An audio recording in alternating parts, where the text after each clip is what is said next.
Assalamu alaikum and greetings everyone. Hope you are all doing well. First of all, thank you for joining us today for this webinar organized by IEEE KEET Student Branch and IEEE Student Branch MUET SZAB campus. We are extremely overwhelmed to have you all here with us today. I am Sauda Anil, Vice Chair at IEEE KEET Student Branch, and I'll be your host for this event. And on behalf of IEEE KEET Student Branch and IEEE Student Branch MUET SZAB campus, I humbly welcome you all to this webinar.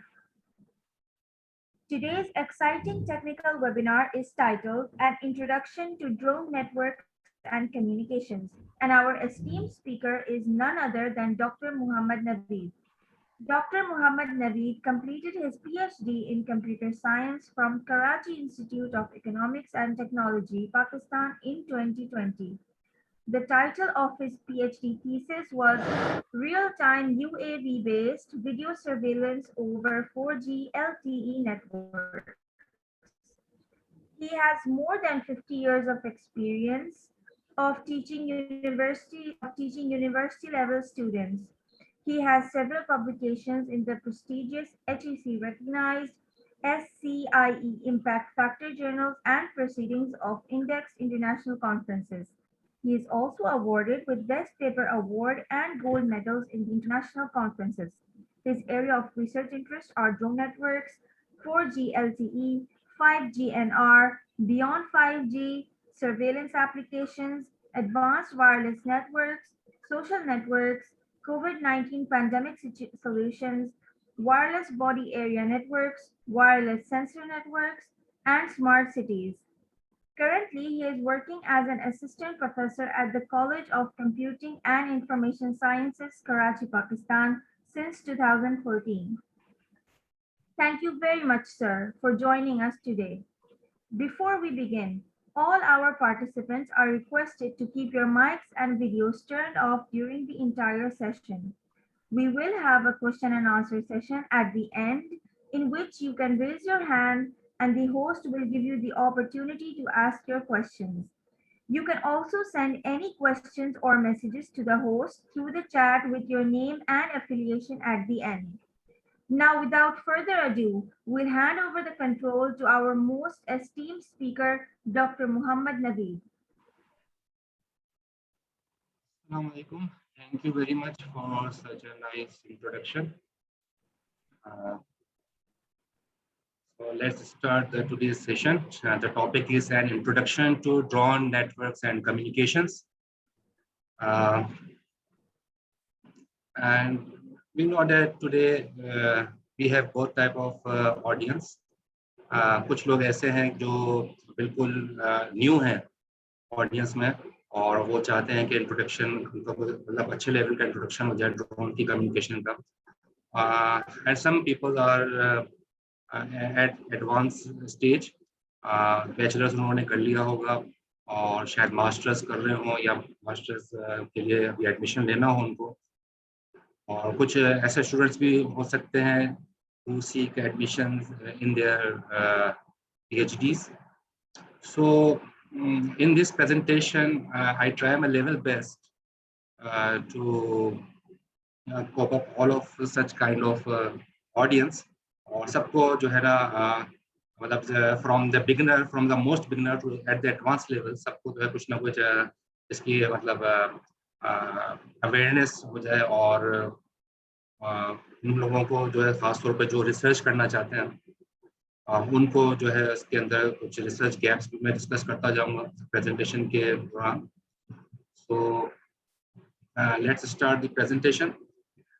और आपको पता है ये drone networks जो हैं drone तो नाम से ही हर कोई वाकिफ है, everyone is actually aware of it. और ज़ाहिर कम्युनिकेशन के लिए ड्रोन आजकल हम यूज़ कर रहे होते हैं लेकिन इसकी एप्लीकेशंस कहाँ हैं और ये ड्रोन आपस में कम्युनिकेट कैसे करते हैं इसकी बहुत बड़ी साइंस है. सो टुडे इंशाल्लाह we will going to explore all these issues. Here inshallah the topics which we will cover today in today's session. What is drone? थोड़ा सा ड्रोन के मुतालिक शुरू में. Then we will discuss the types of drone, कितनी किस्में होती हैं और जो है किस टाइप के ड्रोन जो है किस लिए यूज होते हैं, we will discuss about that.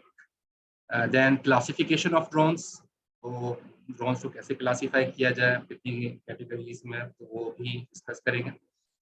Then applications of drones, कहाँ कहाँ इस्तेमाल होते हैं, कौन कौन सी फील्ड में इस्तेमाल हो रहे हैं, कैसे यूटिलाइज हो रहा है, उसका एक अच्छा ओवरव्यू और एक अच्छी उसका जो है इंसाइट्स इंशाल्लाह पेश की जाएंगी। देन वी हैव ऑटोनोमस और रिमोट कंट्रोल ड्रोन्स। तो रिमोट कंट्रोल ड्रोन्स से तो हम वाकिफ ही हैं, जगह जगह देखते हैं। ऑटोनोमस हमारे लिए एक नया नई चीज़ होगी हमारे लिए, तो दोनों इंशाल्लाह डिस्कस करते हैं। देन सेलुलर सिस्टम्स के बारे में हम पढ़ेंगे। सेलुलर सिस्टम्स वही सिस्टम्स हैं जो हम अपने मोबाइल के लिए यूज़ करते हैं, ठीक है ना। मोबाइल को भी हम सेल फोन कहते हैं क्योंकि सेलुलर सिस्टम से कनेक्टेड होता है, तो ड्रोन्स को भी हम सेलुलर सिस्टम से कनेक्ट कर सकते हैं। उसमें क्या क्या इश्यूज आएंगे उसको डिस्कस करेंगे। Then drone based surveillance architecture और 4G LTE। सर्विलियंस के लिए हम ड्रोन्स को यूज़ करते हैं, कहीं मॉनिटरिंग करनी हो कहीं पर, तो उसका आर्किटेक्चर क्या होना चाहिए। मैंने भी एक आर्किटेक्चर प्रपोज किया था और उस पर अलहमदुलिल्लाह पेपर्स भी मेरे पब्लिश हुए हैं, तो उसी आर्किटेक्चर को मैं यहाँ पर इंशाल्लाह डिस्कस करूँगा, ताकि कुछ इसके अंदर, और 4G LTE नहीं, जाहिर है 4G टेक्नोलॉजी अभी चल रही है मार्केट में। 5G को भी मैं टच करूँगा आज के सेशन में, ताकि थोड़ा सा उसका भी हो, लेकिन जाहिर है 5G एक एडवांस टॉपिक है और उसके लिए हमें जाहिर एक अच्छा बेस भी चाहिए होगा। लेकिन मैं 4G LTE को आज डिस्कस करके और उसमें ड्रोन्स की सर्विलेंस आर्किटेक्चर जो मैंने प्रपोज किया था, जनरल भी डिस्कस करेंगे और जो मैंने प्रपोज किया वो भी डिस्कस करेंगे। देन वी हैव एस्करास। एस्करास एक्चुअली वो स्कीम है जो मैंने डिज़ाइन की थी और अल्हम्दुलिल्लाह ये पब्लिश भी हुई है इम्पैक्ट फैक्टर जर्नल के अंदर, इंटरनेशनली रिकॉग्नाइज किया गया इसको। और इसको एग्जाम्पल को मैं कोट किया है मैंने आज की प्रेजेंटेशन में अपने इस पेपर। तो it's a server side cross layer rate adaptive scheme एस्करास। तो कैसे हम ड्रोन की वीडियो, ड्रोन जो ज़ाहिर वीडियो कैप्चर कर रहा होता है मॉनिटरिंग के दौरान, तो उसकी वीडियो क्वालिटी को इम्प्रूव करने के लिए मैंने अपना एक एल्गोरिथम डिज़ाइन किया था और उसके बारे में, उसकी टेक्निकल डिटेल्स के बारे में इंशाल्लाह डिस्कस करेंगे। And we have drone swarming. Drone swarming, drone के स्वार्म्स होते हैं, जैसे हमें परिंदों के झुंड नज़र आता है, ड्रोन की भी इस तरह से हम स्वार्मिंग कर सकते हैं, फिर जो है ना ग्रुपिंग कर सकते हैं। उसमें मेजर इश्यूज क्या है, रिसर्च डायरेक्शंस क्या है, उसको डिस्कस करेंगे। So these are all the topics for in today's session. First of all, what is a drone? अच्छा, ड्रोन जैसे यहाँ पर लिखा है an unmanned vehicle, air, land or sea। ठीक है, एयर में ज़्यादातर मशहूर तो एयर से ही है जाहिर है, लेकिन लैंड के ऊपर भी होते हैं। जैसे आप नीचे यहाँ पर देखें, आपको नज़र आ रहा होगा, मैं यहाँ पर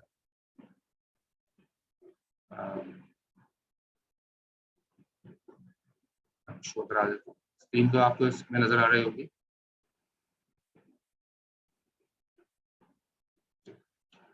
ठीक है कि अनमैन्ड एरियल व्हीकल्स में ये आपको ये यूएवीज हैं, ठीक है ना, जो एयर के अंदर जो है हम यूज करते हैं और ये एक्चुअली फ्लाइंग पोजीशन के अंदर। इसके बाद जो है ग्राउंड व्हीकल्स हैं। ग्राउंड व्हीकल्स हम जाहिर है टेरेस्ट्रियल या लैंड के लिए अगर हमें ड्रोन चाहिए हो तो दीज आर आल्सो अवेलेबल। ये अंडर वाटर व्हीकल भी अवेलेबल है, अनमेन्ड अंडर। अच्छा, अनमेन्ड का मतलब क्या है? अनमेन्ड जगह जगह नजर आएगा आपको प्रेजेंटेशन में भी। Unmanned means there is no man inside the drone, कोई बैठा नहीं है ड्रोन में, ठीक है। और हम इसको ड्रोन को रिमोटली या ऑटोनोमसली हम इसको यूज कर रहे हैं, तो इसलिए इसका नाम रखा है unmanned. There is no man inside the drone. तो फायदा यही है ड्रोन का कि इंसान को भेजना नहीं पड़ेगा। इंसान को भेजने की बजाय we can send any drone for any purpose. तो ये एक्चुअली वो है। यहाँ पर एक लफ्ज जो है लाइन ऑफ साइट, इसको भी हम डिस्कस करेंगे, ठीक है। तो बियॉन्ड लाइन ऑफ साइट और यहाँ beyond line of site. Beyond का मतलब क्या है? लाइन ऑफ साइट का मतलब है जब आमने सामने हो। बियॉन्ड का मतलब है जब आमने सामने ना हो, ठीक है। वो क्या चीज़ है वो भी आगे देख लेते हैं हम प्रेजेंटेशन में।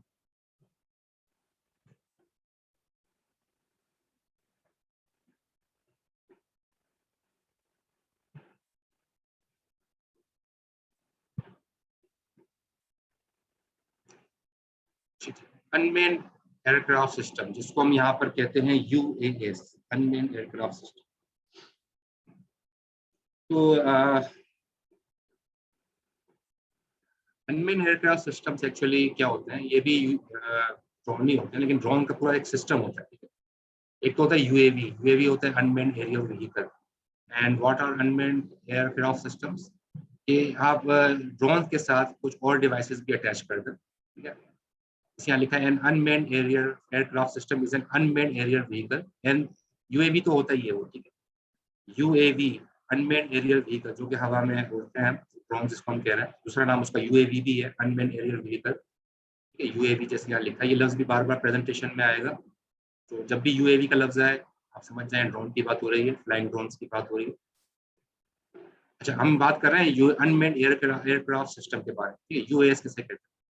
The equipment necessary for the safe and efficient operation of that aircraft, ठीक है। इस एयरक्राफ्ट के अंदर, इस ड्रोन के साथ हम जो भी कुछ चीजें हम इसके साथ अटैच कर दें, ये कोई भी डिवाइसेस, फॉर एग्जांपल कुछ सेंसर्स लगा दें, ठीक है, और कुछ अगर कोई सामान हमें डिलीवर करना है ड्रोन के जरिए, तो उसके साथ कुछ इक्विपमेंट लगा दें, तो सारा ड्रोन उन सारे डिवाइसेस के साथ मिलके बन जाता है अनमेन्ड एयरक्राफ्ट सिस्टम।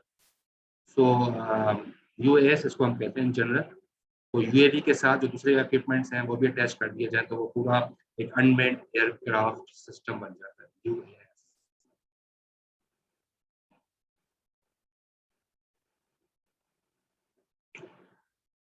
सो अगर हम देखें अनमेन्ड एरियल व्हीकल के बारे में, जिसको यूएवी कह रहा है, तो दो तरह के होते हैं, these are of two types, multi rotor और फिक्स्ड विंग। ये फिक्स्ड विंग है, जो कि आपको एरोप्लेन की शेप का नजर आ रहा है, फिक्स्ड विंग है, इसके विंग फिक्स्ड है। ये मल्टी रोटर है, जो हेलीकॉप्टर की तरह जो जिसके आपको विंग्स नजर आ रहे हैं, ठीक है।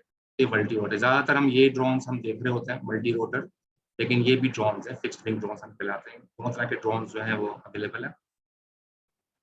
तो ज़्यादातर मैंने आज की प्रेजेंटेशन के अंदर इमेजेस और एनिमेटेड एनिमेशंस यूज़ किए हैं, कुछ एनिमेटेड गिफ्स यूज़ किए हैं, ताकि सिर्फ कोई टेक्स्ट पढ़ के जो है ना वो चीज़ें बिल्कुल क्लियर नहीं होती हैं, लेकिन जब विजुअली आप उसको देख लेते हो तो you will get the better idea. So that is why I have put some animated images and videos inside the presentation. जैसे आप यहाँ पर देखें, अब ये जो है फिक्स्ड विंग की वीडियो यहाँ पे नजर आ रही है कि एक बंदा जो है वो एक ड्रोन को भेज रहा है। अब उसको जाहिर है ये चूंकि एरोप्लेन टाइप ड्रोन है, तो उसको उड़ाने के लिए आप देखिए ये पूरा सिस्टम उसने अरेंज किया है, और काफ़ी स्पेस भी चाहिए होती है उसको, जैसे एरोप्लेन को स्पेस चाहिए होती है टेक ऑफ करने के लिए, सेम प्रोसीजर होता है इसी का भी। तो जाहिर है इसके अंदर ये चीज़ें हैं कि स्पेस चाहिए होती है, और ये चीज़ें जो है उसको मैनेज करने के लिए, ताकि ये ड्रोन्स जो है इसी तरीके से फ्लाई कर सकें like aeroplane. Second one is such kind of drone, जैसे यहाँ पर आपको नजर आ रहा होगा प्रेजेंटेशन में एट द बॉटम, ये अनमेन्ड जो है मल्टी रोटर ड्रोन आपको नजर आ रहा है। तो ये इनको फ्लाई करना आसान है, क्योंकि इनको बहुत ज़्यादा स्पेस नहीं चाहिए, हेलीकॉप्टर की तरह ये जहाँ पर मौजूद होते हैं वहीं से जो है वो इजीली ये जो है फ्लाई करते हैं, और वर्टिकली फ्लाई कर सकते हैं। इनको कोई स्पेस एरोप्लेन की तरह नहीं चाहिए बहुत बड़ी फ्लाई करने के लिए, टेक ऑफ करने के लिए, इसलिए ज़्यादा जो है ये फेमस हुए हैं और यूटिलाइज भी ज़्यादातर मल्टी रोटर फॉर जो है ड्रोन होता है। लेकिन दोनों ड्रोन्स की एप्लीकेशंस में आपको दिखाता हूँ। फिक्स्ड विंग भी अपनी जगह बहुत इंपॉर्टेंस रखते हैं।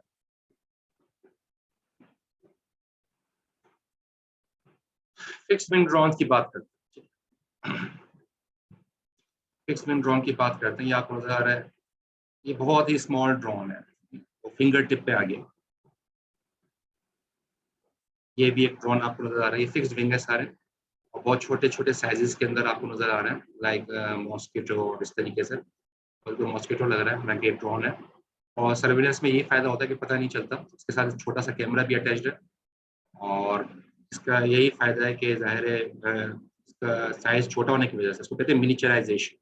मिनिचराइजेशन मीन्स कि हम ड्रोन को छोटे से छोटा कर दें, और फायदा क्या होता है, सर्विलेंस में पता नहीं चलेगा किसी को कि ये ड्रोन है भी कि नहीं है। जैसे यहाँ पर बर्ड की शेप में ड्रोन है, मॉस्किटो की शेप में ड्रोन है, और बहुत स्मॉल साइज के अंदर जो है वो आपको यहाँ पर नजर आ रहे होंगे, पॉइंट के बराबर में ये देखिए ड्रोन है, ठीक है। तो ये बहुत स्मॉल साइज के कैमरा फिटेड भी हैं और फ्लाई भी करते हैं।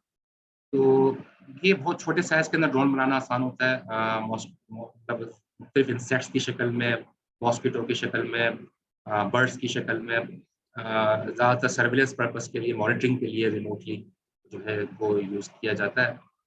इसको हम कहते हैं माइक्रो एयर व्हीकल्स, जैसे यहाँ पर लिखा है एमएवीज। एमएवीज में माइक्रो, ये छोटे होते हैं साइज में, इसलिए इनका नाम एमएवीज है। तो आज जहाँ भी आपको एमएवीज नजर आए तो समझ जाइए कि छोटे छोटे माइन्यूट ड्रोन्स की बात हो रही है। और इनकी एप्लीकेशंस का फायदा देखें, कुछ एडवांटेजेस यहाँ बता दूं मैं इनके। पहला एडवांटेज ये है कि देखें ड्रोन को ज़ाहिर है पावर चाहिए होती है, जब फ्लाई कर रहे होते हैं पावर चाहिए होती है, बैटरी लाइफ जो है ना उनकी बड़ी इंपॉर्टेंस रखती है।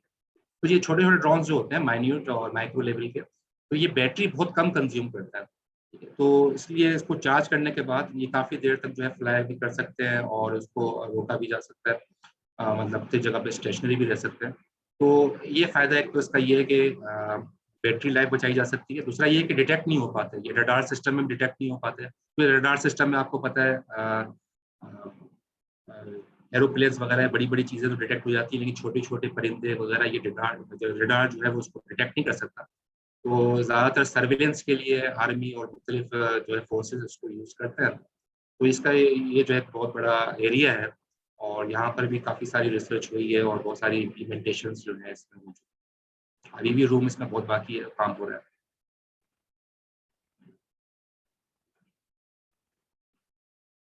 फिक्स्ड विंग ड्रोन्स के अगर हम देखें, अभी तो छोटे छोटे ड्रोन्स देखे थे फिक्स्ड विंग के, अब हम थोड़े से बड़े ड्रोन, बल्कि थोड़े से नहीं बहुत ज्यादा बड़े ड्रोन हैं, solar powered fixed wing drones. ये ड्रोन क्या आपको नजर आ रहा है, ये भी एक ड्रोन है और बहुत बड़ा साइज में है। ठीक है, ये तीनों आपको जो इमेजेस नजर आ रही हैं ड्रोन की इमेजेस हैं।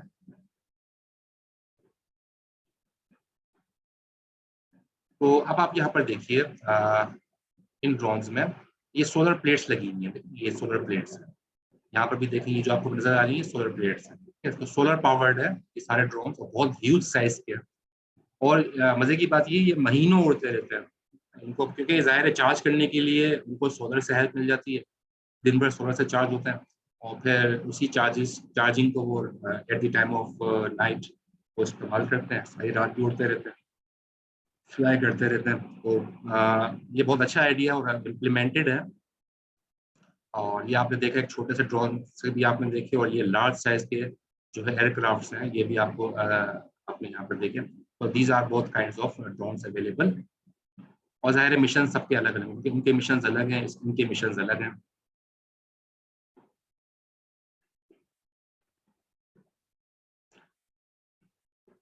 तो ज़ाहिर है ये जो अगर हम बात करें माइक्रो एयर व्हीकल्स की हम बात करें, आप रोटरी विंग ड्रोन्स की बात कर रहे हैं जो हेलीकॉप्टर की तरह जिनके विंग्स होते हैं, ये रोटरी विंग ड्रोन्स हैं। और इसके अंदर भी आप देखेंगे स्मॉल साइज के हैं, ये छोटे छोटे साइज के आप देखें इसमें भी अवेलेबल है। और देखे भी होंगे आप लोगों ने, लेकिन ये कि यहाँ पर इमेजेस के थ्रू ज़्यादा क्लियर हो जाता है। ये ड्रोन जो है कोएक्स ड्रोन कहलाता है, जिसके अंदर सिर्फ एक ही डायरेक्शन का विंग लगा हुआ है। बाकी जो है ये मल्टी रोटर ड्रोन्स हैं, ये मल्टीपल डायरेक्शन में, जिसको क्वाड कॉप्टर भी कहते हैं। क्वाड कॉप्टर का मतलब है कि 4 विंग्स लगे, इस तरह से और भी इनके विंग्स बढ़ सकते हैं। लेकिन अगर सिंगल डायरेक्शन में अगर विंग लगे इस तरीके से, तो यहाँ पर जैसे ये दिखाया गया, तो these are the coaxial drone. Coaxial drone की भी अपनी एप्लीकेशन है। और यहाँ पर लिखा सपोर्ट होवरिंग। होवरिंग मीन्स ये मंडलाते हैं, परिंदे नहीं मंडलाते, जो एयरप्लेन टाइप के जो ड्रोन है जो अभी हमने देखा फिक्स्ड विंग ड्रोन, उनके अंदर ये कैपेबिलिटी नहीं है होवरिंग। वो इस तरीके से आपस में, मतलब वो इस आसमान में एक तो स्टिल खड़े भी नहीं हो सकते, और फिर इस तरह से वो जैसे झुंड बन जाता है इस तरह से वो कर भी नहीं सकते, जैसे इनका जो हो जाता है ये ड्रोन्स कर सकते हैं, रोटरी विंग ड्रोन्स। सो ये जो एबिलिटी है होवरिंग की, इसकी वजह से ज़्यादातर जो है इन्हीं ड्रोन्स को चूज किया जाता है। यहाँ पर लिखा है इजीली टेक ऑफ करना आसान है, ज़्यादा स्पेस नहीं चाहिए जहाज की तरह, या जैसे भी आपको मैंने दिखाया, और कोई कॉम्प्लेक्स प्रोसीजर नहीं है उसको फ्लाई करने के लिए, बहुत इजी है। तो these are the rotary wing drones, और ये भी अवेलेबल है। ये भी माइक्रो एयर व्हीकल्स की बात हो रही है, छोटे साइज के ड्रोन्स हैं और ये अवेलेबल हैं मार्केट में, और चीप भी होते हैं प्राइस में। लेकिन साथ में जैसे कॉस्ट बढ़ती जाएगी, जब इसके अंदर सारी चीज़ें हम ऐड होते जाएंगे, कैमरा अगर लगा देते हैं ड्रोन में, उसकी कॉस्ट बढ़ जाती है, फिर सेंसर्स लग जाते हैं ड्रोन में तो कॉस्ट और बढ़ जाती है। इस तरह से मुख्तलिफ चीज़ें जो है इन्वॉल्व होती हैं उसकी कॉस्टिंग के अंदर।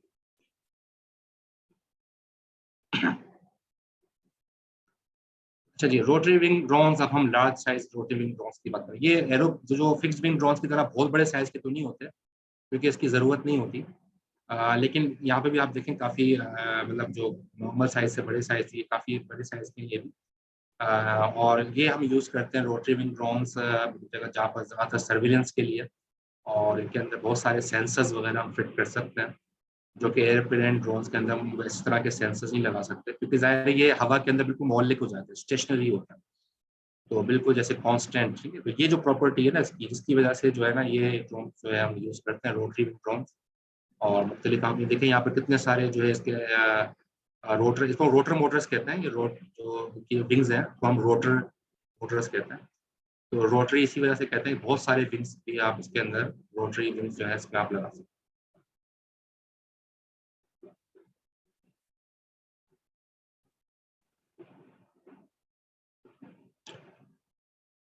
Now we will discuss about classification of drones. ठीक है, क्लासीफाई कर सकते हैं। अच्छा जी, क्लासीफाई करने के बहुत तरीके हैं, डिपेंडिंग ऑन द एप्लीकेशन। ठीक है, कौन सी एप्लीकेशन आप यूज कर रहे हैं उसकी बिहाफ के ऊपर जो है वो आप इसको ड्रोन्स को क्लासीफाई कर सकते हैं। ठीक है, और उनकी जो कैपेबिलिटीज है, कैपेबिलिटीज का मतलब क्या है कि ड्रोन के अंदर सेंसर्स कौन से यूज किए गए हैं। बहुत सारे सेंसर यूज होते हैं ड्रोन्स के अंदर, और जाहिर है इन इन सेंसर्स की मदद से जो है वो ड्रोन से हम काम लेते हैं।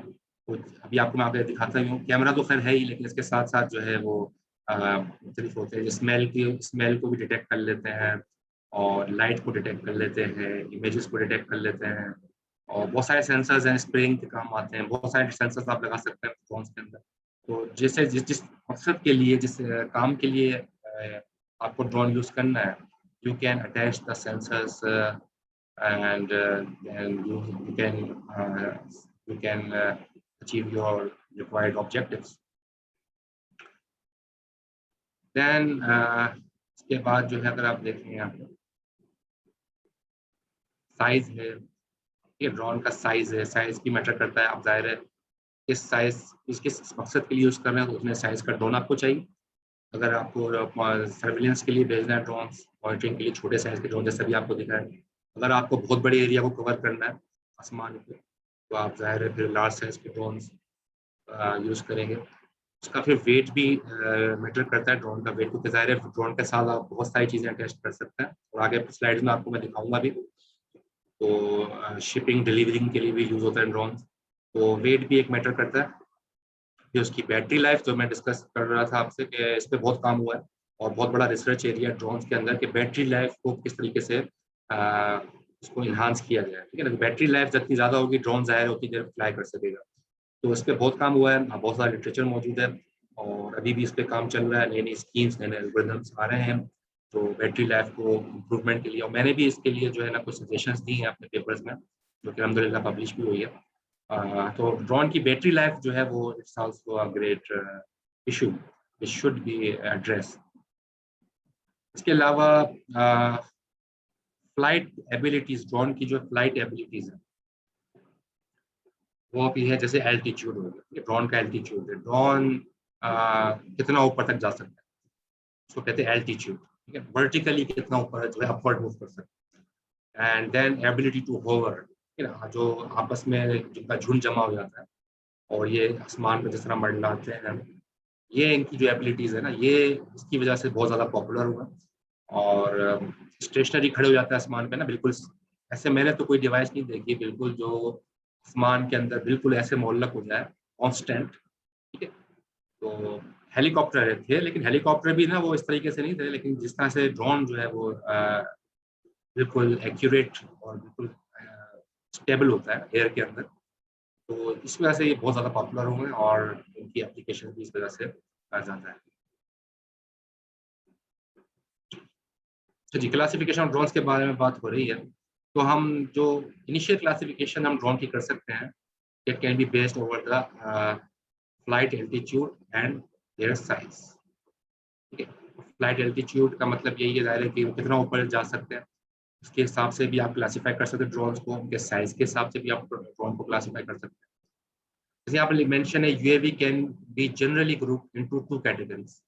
लो एल्टीट्यूड प्लेटफॉर्म जिसको हम लैब्स कहते हैं, यानी कि जो नीचे ज्यादा ऊंचाई पे नहीं होते, वो कहते हैं लो altitude platforms.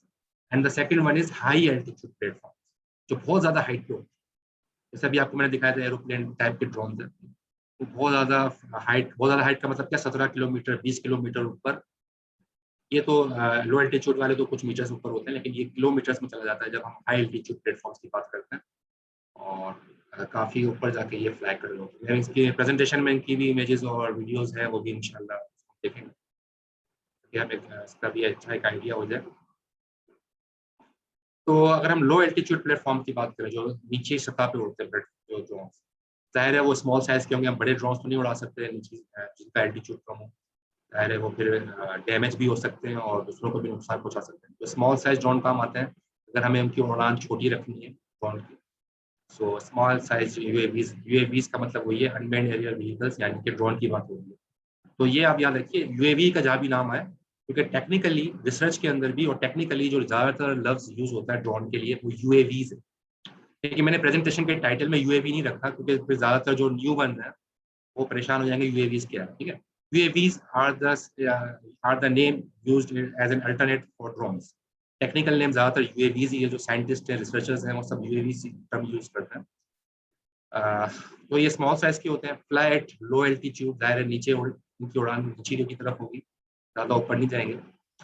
Range is from tens of metres up to a few kilometres, ठीक है। यानी कि ज्यादातर मीटर्स में ही होते हैं, किलोमीटर में जाए तो 1 से 1.5 किलोमीटर बस, इससे ज्यादा ऊपर जो है ना ये ड्रोन फ्लाई नहीं करते।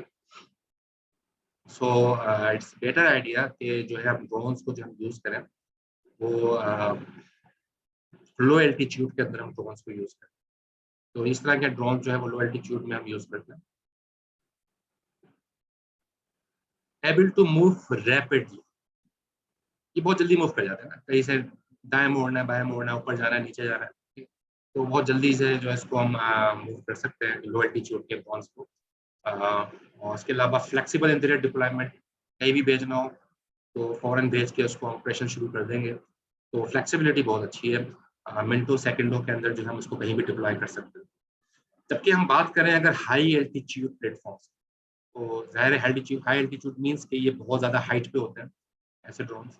तो ये हैप्स आर लार्जर, ठीक है, बड़े साइज के होते हैं, बहुत बड़े साइज के होते हैं। और जैसे अभी आपको मैंने दिखाया था एयरप्लेन ड्रॉप्स, एयरप्लेन जो टाइप के ड्रोन्स थे फिक्स्ड विंग के, तो वो बड़े होते हैं और मोर कैपेबल यूएवी से ज़्यादा जाहिर है उसके अंदर हम चीज़ों को डाल के और उसके साथ बहुत सारे डिवाइसेस को, सेंसर्स को अटैच करके उसको कर सकते हैं, डिलीवरी करवा सकते हैं बहुत सारी चीज़ों। फ्लैट हाई एल्टीट्यूड, बहुत ऊपर आसमानों से बातें करता हुआ ड्रोन, तो कई किलोमीटर, 17 से 20 किलोमीटर तक ऊपर चले जाते हैं, जो हमें जहाज की तरह या शायद दिख भी ना रहे हो जमीन से। तो वो इतनी हाइट पे जाके ये ड्रोन जो है वो ऑपरेशन कर रहे होते हैं। और जैसे यहाँ पर लिखा है टिपिकली अबव 17 किलोमीटर, 17 किलोमीटर से ऊपर ही तकरीबन ये ड्रोन होते हैं वर्टिकली।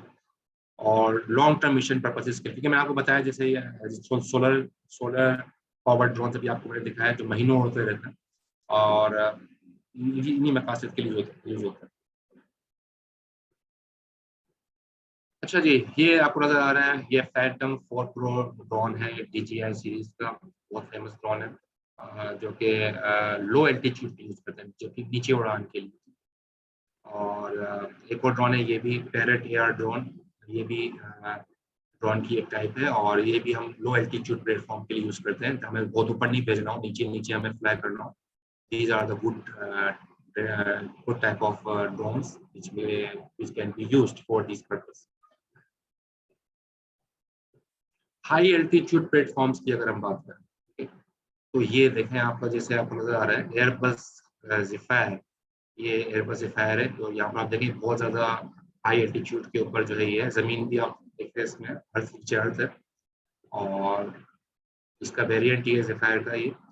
तो ये हाई एल्टीट्यूड पे जाके जो है ना ये वर्किंग कर रहे होता है, और मुख्तलिफ पर्पसेस के लिए, मॉनिटरिंग के लिए, कवरेज के लिए, ज़मीन पे हमें काफ़ी चीज़ों की कवरेज करनी होती है, सिग्नल्स प्रोवाइड करने होते हैं, ड्रोन्स के जरिए हम कर सकते हैं, मॉनिटरिंग करनी होती है, इमेजेस लेने होते हैं। तो उन सब के लिए हम जो है ये ड्रोन्स को यूज कर सकते हैं। उनको सूडो सैटेलाइट भी कहते हैं। ये सैटेलाइट से भी जो है ऑपरेट हो सकता है, इसके अंदर जीपीएस सिस्टम और इस तरह के सिस्टम जो है कनेक्टेड होते हैं कि सैटेलाइट के थ्रू। जैसे हमारे मोबाइल में भी जीपीएस इंस्टॉल होता है, आपको देखता है, तो इनको भी हम जीपीएस के जरिए और सैटेलाइट के जरिए कंट्रोल कर सकते हैं। और ये उसी मकसद के लिए, ज़ाहिर है ये रिमोट कंट्रोल से तो इतना ऊपर नहीं जाएंगे, है ना? तो इनको सैटेलाइट के जरिए ज़्यादातर कंट्रोल किया जाता है।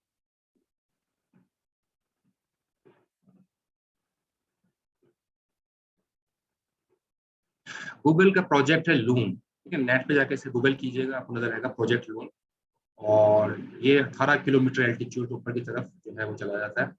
और इसका फायदा क्या है, ये बलून की तरह होता है, जैसे आप ये देखिए बलून की तरह ये सारे ड्रोन्स हैं, बलून शेप में, बलून शेप में ड्रोन्स हैं, और ये ऊपर की तरफ जो है उनको फ्लाई किया जाता है। और बहुत हाइट पे जाके ये वहां पर जो है कांस्टेंट उनको जो है वहां पर कर दिया जाता है। यहाँ पर देखें, ये इसको टेक ऑफ किया कराया जा रहा है इस ड्रोन को। ये भी ड्रोन जो है उसी मकसद के लिए यूज हुआ है। और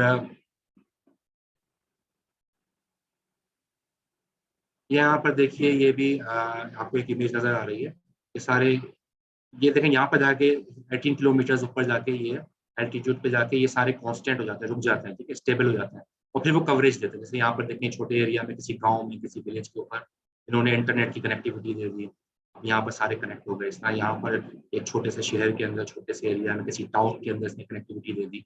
तो मुख्तलिफ जगहों पर जाके इंटरनेट की और मुख्तलिफ चीज़ों की कनेक्टिविटी दे सकते हैं। फायदा क्या होता है, टेम्पररी हमें कहीं कनेक्टिविटी देनी होती है, 1 हफ्ते के लिए, 2 हफ्ते के लिए, कहीं पर कोई फंक्शन हो रहा हो या कोई चीज़ हो रही हो, मैचेस हो रहे हैं जैसे स्टेडियम में, जो या ऐसे दूर दराज इलाकों में जहाँ पर जो है इंटरनेट कनेक्टिविटी नहीं है, या ऐसे समझ लें सी साइड में, समंदर के दरमियान में, अब वहाँ पर हमें इंटरनेट कनेक्टिविटी देनी है, तो we can use such kind of Google's project Loon type of drones. तो उनसे हम इन टाइप के जो है मिशन, सैटेलाइट लाइक मिशन और लॉन्गर टर्म जो डिप्लॉयमेंट है इसकी, उसको हम यहाँ पर इन ड्रोन्स को यूज कर सकते हैं। तो ये भी एक ड्रोन की एक किस्म है, काफी पॉपुलर हुई, गूगल वालों ने इसको जो है लॉन्च किया है।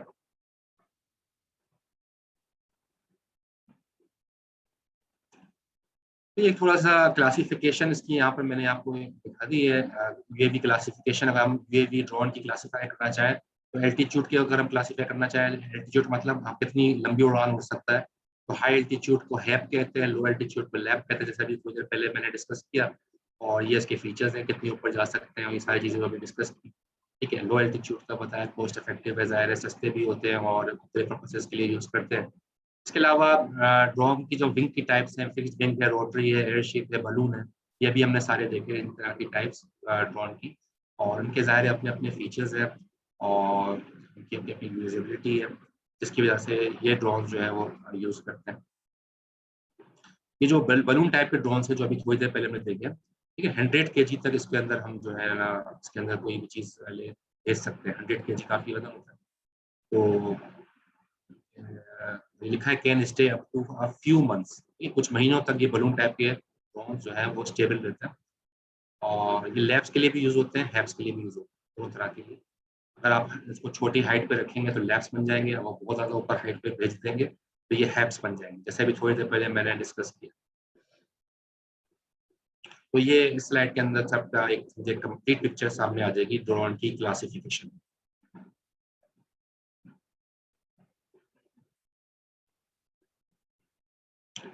Now we will talking about the drone applications.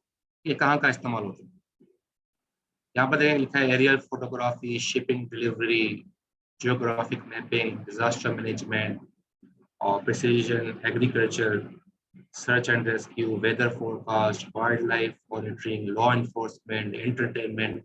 मैंने कोशिश की है कि इन सारी चीज़ों को, या इसमें से जो ज़्यादातर पॉपुलर है उनको मैं यहाँ पर जो है इसका विजुलाइज करूँगा आप लोगों को, और थोड़ा सा इसकी अवेयरनेस भी है हमें। और क्योंकि देखिए फ्यूचर सारा ड्रोन्स का ही है, अब जो अपकमिंग फ्यूचर है 5G में खासतौर पर, तो सारे ड्रोन्स ही जो है ज़्यादातर इस्तेमाल होंगे मुख्तलिफ एप्लीकेशन में। अभी टावर का सिस्टम जो है ना, ये अब कम होता जाएगा और ड्रोन इसकी जगह जो है रिप्लेस होते जाएंगे। 5G टेक्नोलॉजी ज़्यादातर ड्रोन बेस ही है। तो बहरहाल इसके बारे में भी हम डिस्कस करते हैं आगे।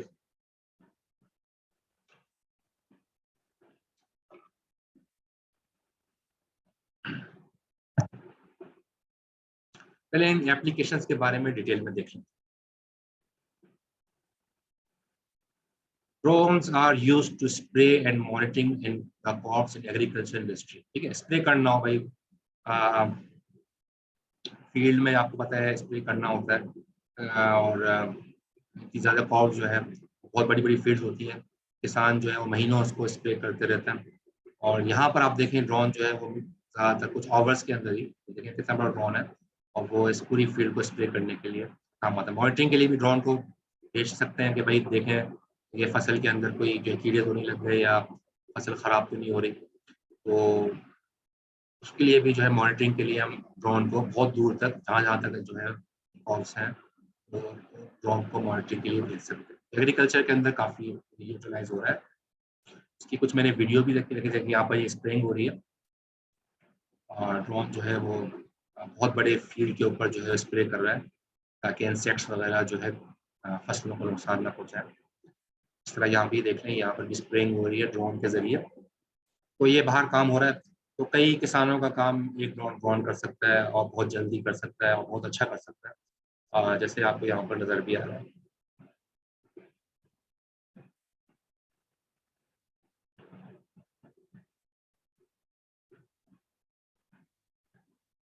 Drones are being used to stop the COVID-19। कोविड-19 के लिए भी बड़ा काम आया, और मैंने भी अल्हम्दुलिल्लाह एक पेपर भी रिसेंटली सेंड किया है, और अल्हम्दुलिल्लाह वो एक्सेप्ट हो चुका है IEEE में, और उसमें मैंने कोविड-19 सोल्यूशन प्रोवाइड किया है ड्रोन की बेस के ऊपर कि कैसे हम उसके अंदर मॉनिटरिंग कर सकते हैं।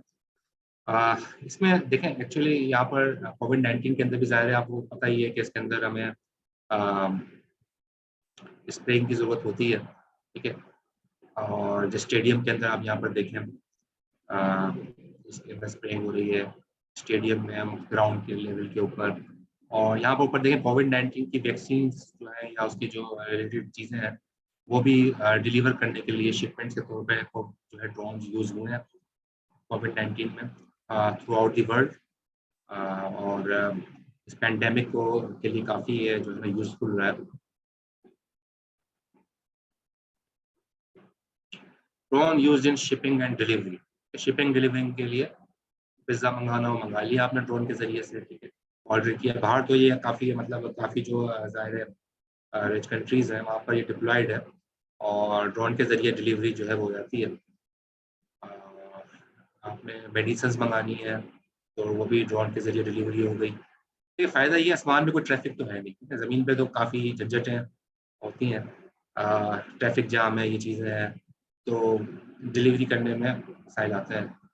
लेकिन अगर आप यही चीज़ एयर के ज़रिए भेज दें तो फ़ायदा यही है ज़ाहिर है, लेकिन ज़ाहिर है इसकी सारी प्रिकॉशंस हैं, उनके लिहाज करते हुए ये डिलीवरी होती है। यहाँ पर मैं थोड़ी सी वीडियो भी मैंने छोटी सी ऊपर आप लोग देख रहे होंगे एनिमेटेड, ये जो है ड्रोन किस तरीके से डिलीवरी कर रहा है। तो ये मकासद है ड्रोन्स के, जो कि शिपिंग और डिलीवरी में खासतौर पर पूरी दुनिया में इस्तेमाल हो रहे हैं, और इससे डिलीवरी करवाई जा रही है। वेदर फोरकास्टिंग, ठीक है, मौसम के हालात, कहीं गर्मी है, ठीक है, कहीं जो है वो बारिश हो रही है, कहीं सनी है, बहुत ज़्यादा धूप है, टेम्परेचर पता चल जाए भाई बारिश कब होने वाली है, और कहीं जो है बर्फानी इलाके हैं, ये देखो ऊपर देखा आपको नज़र आ रहा है। तो ड्रोन के अंदर सेंसर्स लगा के टेम्परेचर और जो चीज़ें मॉनिटरिंग की जा सकती है। वेदर फोरकास्टिंग का काम भी हो रहा है ड्रोन्स के ज़रिए, और ये काफ़ी अच्छी एप्लीकेशन है ड्रोन की वेदर फोरकास्टिंग में।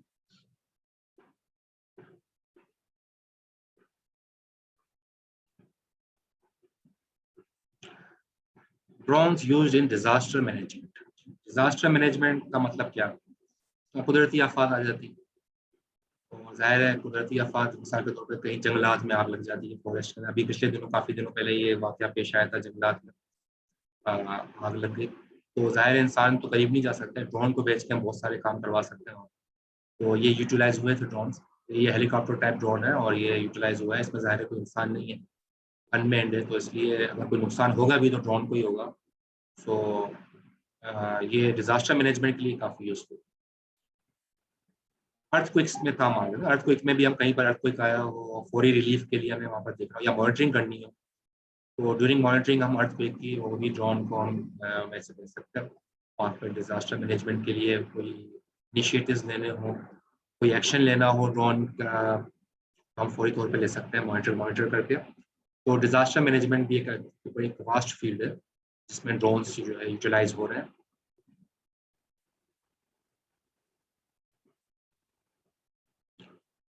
वाइल्ड लाइफ मॉनिटरिंग के लिए भी हम यूज करते हैं ड्रोन्स। ठीक है, जंगलात में भेज दिया आपने और वहाँ पर मुख्तलिफ एनिमल्स से आप यहाँ पर नजर आ रहा है। ठीक है, अब यहाँ पर ड्रोन मॉनिटरिंग करना है, जाहिर है अब ये अगर नुकसान पहुँचाएंगे भी, उसको आप हाइट के जरिए रिमोटली मॉनिटर कर रहे हैं, तो आप बहुत करीब से वाइल्ड लाइफ की मॉनिटरिंग कर सकते हैं। और जाहिर है ये आप देख रहा होगा नेशनल ज्योग्राफिक वगैरह में वो ज़्यादातर वीडियोस ड्रोन के जरिए बनाते हैं, उतने करीब जाके जाहिर है कोई रिस्क नहीं लेता। तो या तो वो कैमरा फिटेड ड्रोन होते हैं या फिर जो है वो ऐसे ऐसे ड्रोन्स के जरिए जो है वो करीब जाके बिल्कुल उनको वीडियो को कैप्चर कर रहे होते हैं, उनकी मॉनिटरिंग कर रहे होते हैं वाइल्ड लाइफ। साइंटिस्ट बहुत यूज़ करते हैं इसको। तो यहाँ पर भी देखें ये एक दूसरी इमेज है, यहाँ पर ये देखिए सी के अंदर भी वाइल्ड लाइफ मॉनिटरिंग हो रही है, वेल्स की जो है वाइल्ड लाइफ मॉनिटरिंग यहाँ पर की जा रही है। तो ये भी एक एप्लीकेशन, एक एरिया है ड्रोन का और वर्ल्ड वाइड यूज हो रहा है।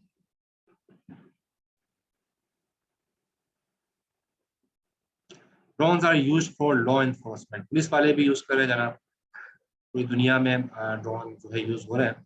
और ये जाहिर है इसके ज़रिए बहुत क्रिमिनल्स को और क्रिमिनल एक्टिविटीज़ को बहुत अच्छी तरीके से मॉनिटर किया जा सकता है। तो आप यहाँ पर ये भी देखें, यहाँ पर कोई अगर ऐसी कोई चीज़ हो एरिया के अंदर जैसे बॉम्ब्स वगैरह लगे होते हैं, तो वो भी हम ड्रोन के ज़रिए उसकी मॉनिटरिंग करके डिटेक्ट कर लेते हैं, बम्स वगैरह कहाँ पर लगे हैं ज़मीन में, इनसाइड द लैंड, तो वो भी डिटेक्ट हो जाता है। और कोई यहाँ पर ये देखिए इस इमेज के अंदर ये कोई दुश्मन का ड्रोन आ गया है और उसको हमने कैप्चर कर लिया, हमारे ड्रोन ने दुश्मन के ड्रोन को कैप्चर कर लिया। ठीक है, हमने नेट भेज के ड्रोन के जरिए उसको कैप्चर करवा लिया। तो इस तरह से फोर्सेस उसको, लॉ इन्फोर्समेंट एजेंसीज जो है ड्रोन्स को यूज करती हैं। यहाँ पर एक और इमेज है, ये छोटा ड्रोन आपको नजर है फाइट, और इस ड्रोन को कैप्चर करने के लिए जो है एयरफोर्स ने या जो पुलिस डिपार्टमेंट है, लॉ इन्फोर्समेंट है, उन्होंने अपना एक ड्रोन भेजा तो उसको छोटे ड्रोन को कैप्चर कर लेंगे। तो इस तरह से ये वीडियोस के जरिए हमें एक्चुअली आइडिया हो जाता है कि हम लॉ इन्फोर्समेंट वाले किस तरीके से कहाँ कहाँ इसको यूटिलाइज कर सकते हैं। इसके अलावा भी एरियाज हैं, लेकिन यहाँ पर सिर्फ थोड़ा सा आइडिया देने के लिए मैंने कुछ यहाँ पर इमेजेस रखी हैं।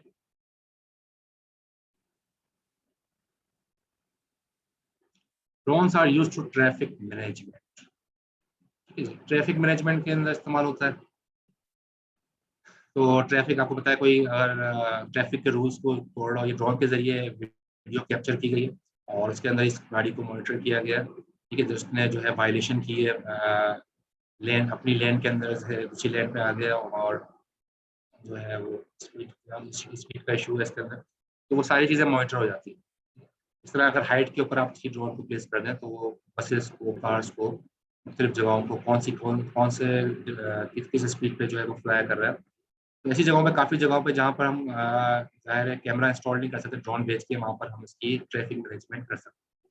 तो ये भी एक अच्छा एरिया है ड्रोन की एप्लीकेशन के लिए, ट्रैफिक मैनेजमेंट।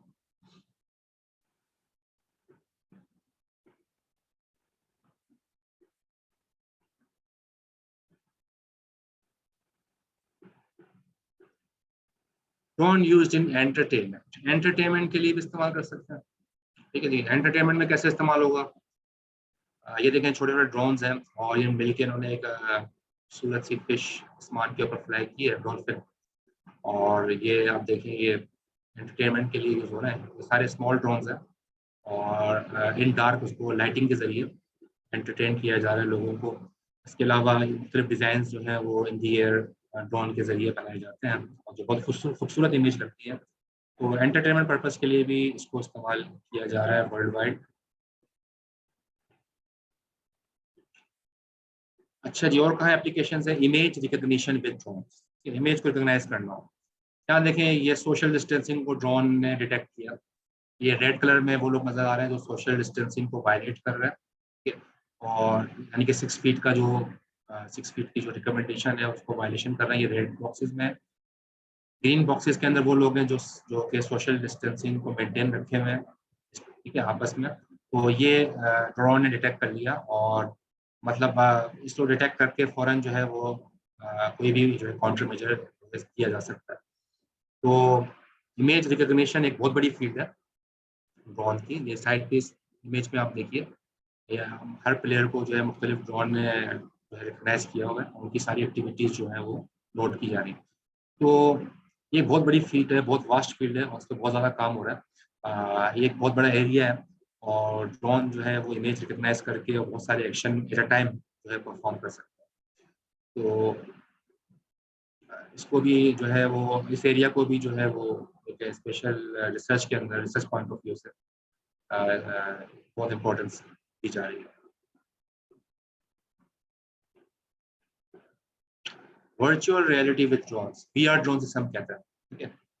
और यहाँ पर ये देख लीजिए आप, ये जो है मूवमेंट है इसकी, ठीक है, नेक की मूवमेंट है और कैमरा उसी हिसाब से मूव कर रहा है। तो जाहिर है जब ड्रोन ये फ्लाई कर रहे होते हैं तो आप ड्रोन के जरिए कैमरा को अपनी नेक के जरिए मूव करके इमेजेस को जहाँ भी वीडियो देखना चाहें देख सकते हैं। तो ये भी एक बड़ा अच्छा एडवांटेज है। लगता है यही कि आप पूरा जहाँ तक ड्रोन जा रहा है वहाँ तक आप वीडियो बिल्कुल रियल टाइम वीडियो आपको नजर आएगी। तो वर्चुअल रियलिटी में भी इसकी बहुत एप्लीकेशन है।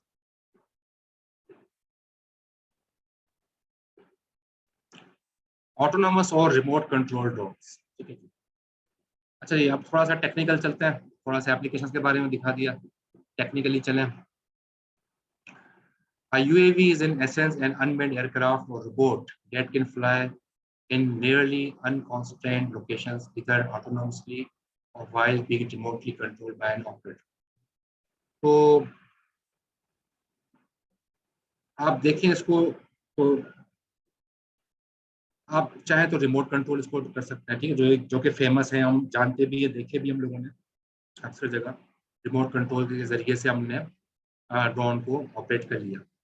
दूसरा तरीका कार क्या है? दूसरा तरीका कार ये है कि ऑटोनोमस, जिसे देखा ना, ऑटोनोमस का मतलब यही है कि रिमोट कंट्रोल नहीं, बल्कि ये खुद ही उड़ रहे होते हैं और इनको कोई कोई बैठा होता है बैठ दिए है, चाहे ये टॉवर के जरिए कनेक्टेड होते हैं और पीछे कोई इनको मॉनिटर कर रहा होता है और सॉफ्टवेयर के जरिए ये सारे हैंडल हो रहे होते हैं, लेकिन रिमोट कंट्रोल यहाँ नहीं है, ठीक है। तो ये ड्रोन जो है ना, ये एप्लीकेशन ड्रोन की ये हमारी नजरों से गायब है, इसके बारे में मैं ज़्यादा डिस्कस करूँगा। ये तो हम देख ही रहे होते हैं, ठीक है ना, ज़्यादातर हमने देखे भी होंगे ये रिमोट कंट्रोल ड्रोन्स। लेकिन रिमोट कंट्रोल ड्रोन ज़्यादातर पब्लिक के यूजेज के लिए होते हैं, लोग उसको जो है एंटरटेनमेंट के लिए यूज़ करते हैं या अपने छोटे छोटे जो ऑब्जेक्टिव्स हैं उसके लिए। लेकिन ये जो ड्रोन्स हैं, ये ड्रोन जो है जिसके अंदर हम 4G LTE technology, 4G 5G के जरिए ड्रोन की कनेक्टिविटी करवा के बहुत बड़े बड़े काम हम ले सकते हैं। तो ये मैं कोशिश करूँगा इस साइड को जो है मैं थोड़ा एक्सप्लोर करके इसके अंदर क्या क्या चीज़ें हैं, टेक्निकल टेक्नोलॉजीज क्या हैं और कैसे हम इसको ड्रोन्स को सेलुलर सिस्टम के अंदर यूज करते हैं, उसको हम थोड़ा सा आज यहाँ पर डिस्कस करते हैं।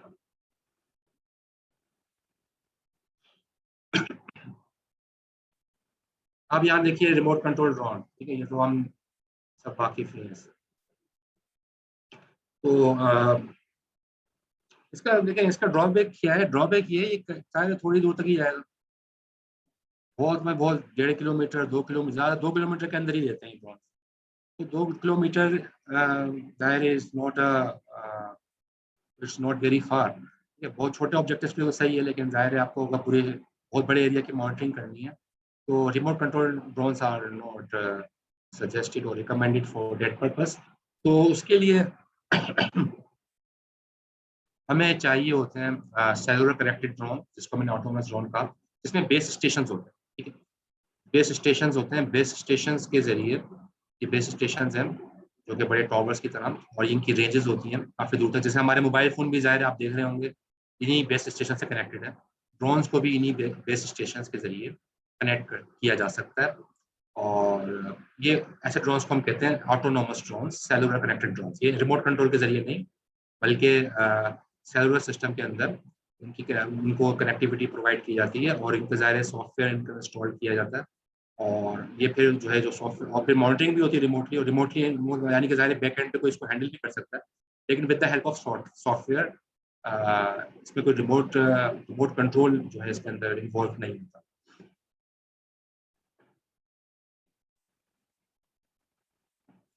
तो यहाँ पर देखिए ये सेलुलर कनेक्टेड, ये एक सेलुलर एरिया दिखाया है। यहाँ पर लार्ज सेल्स के आपको बेस स्टेशन नजर आ रहे हैं, ठीक है, लार्ज सेल्स के बेस स्टेशन है ये रूरल एरियाज में, ठीक है। रूरल एरियाज में जाहिर है वहाँ पर आबादी कम होती है और वहाँ हमें कवरेज ज़्यादा देनी होती है, तो बड़े बड़े सेल्स हम रूरल एरियाज में यूज़ करते हैं।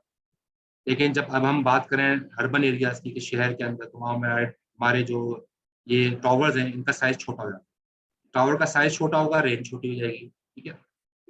तो ये सेलुलर कनेक्टेड यहाँ पर नजर आ रहा है आपको, ये अर्बन एरियाज में। और ये डेंस अर्बन है। डेंस अर्बन का मतलब क्या, और ज्यादा हाईली पॉपुलेटेड एरियाज, ठीक है, जैसे अंदर शॉपिंग मॉल्स हो गए बड़े बड़े, और इसके अंदर अंडरग्राउंड और बेसमेंट के अंदर कनेक्टिविटी देनी है, और बहुत ज़्यादा हाईली पॉपुलेटेड है, ठीक है। तो उन जगहों पे हमें कनेक्टिविटी करनी है, तो हम छोटे छोटे जो है ये बेस स्टेशन वहाँ पर इंस्टॉल कर देते हैं, और फिर वहाँ से हम इसको कवरेज देते हैं। तो dense urban area, urban areas और रूरल एरियाज सब पे जो है ना ये बेस स्टेशन इंस्टॉल करके, और जाहिर है बेस स्टेशन ये करीब करीब करीब करीब का मतलब क्या है, ये यहाँ पर तो हमें करीब लग रहा है, लेकिन जाहिर है जहाँ पर इसकी रेंज खत्म हो रही होती है उससे थोड़ा पहले दूसरा बीटीएस लगा दिया जाता है, ताकि जब यूजर एक एक एरिया से निकल के दूसरे एरिया में जाए तो दूसरे एरिया में इसको कनेक्टिविटी मिल जाए। मोबाइल फोन में हमारे ऐसे ही होता है, हम मूव कर रहे होते हैं पूरे शहर में और हमें कनेक्टिविटी मिल रही होती है, हम कहीं भी चले जाएं, क्योंकि हम जाहिर है इसमें किसी ना किसी बेस स्टेशन के साथ हम कनेक्टेड होते हैं। तो इसलिए उसको इतना करीब रखा जाता है कि अगर अगर यूजर एक सेल से निकल के दूसरे सेल में जाए तो वो उसकी कनेक्टिविटी डिस्टर्ब ना हो। तो ये सेलुलर सिस्टम का फायदा है, और ड्रोन्स भी जो है इसी फैशन के अंदर मूव कर सकता है।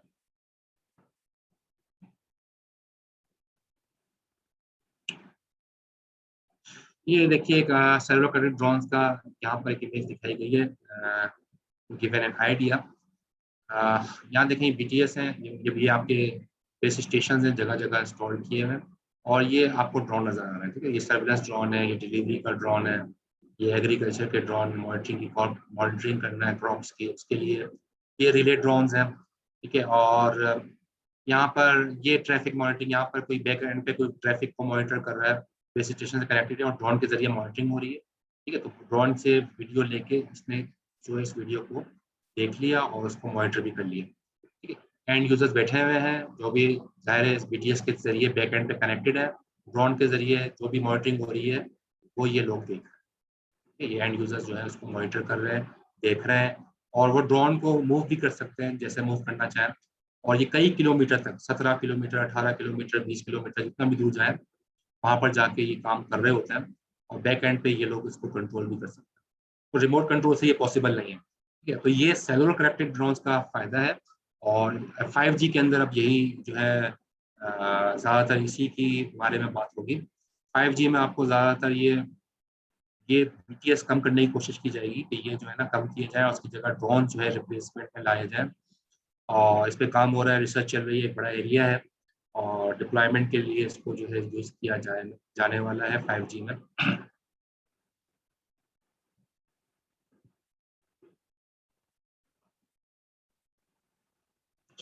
आ गया प्रॉब्लम ऑफ लार्ज सेल्स। देखिए ये जो बड़ा टावर हमने लगा दिया, बड़ा टावर लगा दिया, इसके प्रॉब्लम्स होते हैं। मैं आपको थोड़ा सा इस स्लाइड के अंदर 5G के बारे में, 5G की भी इंपॉर्टेंस बता देता हूँ। अभी तो हम 4G चल रहा है पाकिस्तान में, और दुनिया में ज़्यादातर 4G डिप्लॉयड है, कुछ जगहों पे 5G थोड़ा इनिशियल लेवल पे इम्प्लीमेंट हुआ है, लेकिन ज़ाहिर है फुली कहीं पर भी इम्प्लीमेंट नहीं हुआ 5G। लेकिन मैं आपको बताता हूँ 4G का थोड़ा सा ड्रॉबैक, और उसको 5G ने कैसे कैटर किया है, इस स्लाइड में बताने की कोशिश करूँ।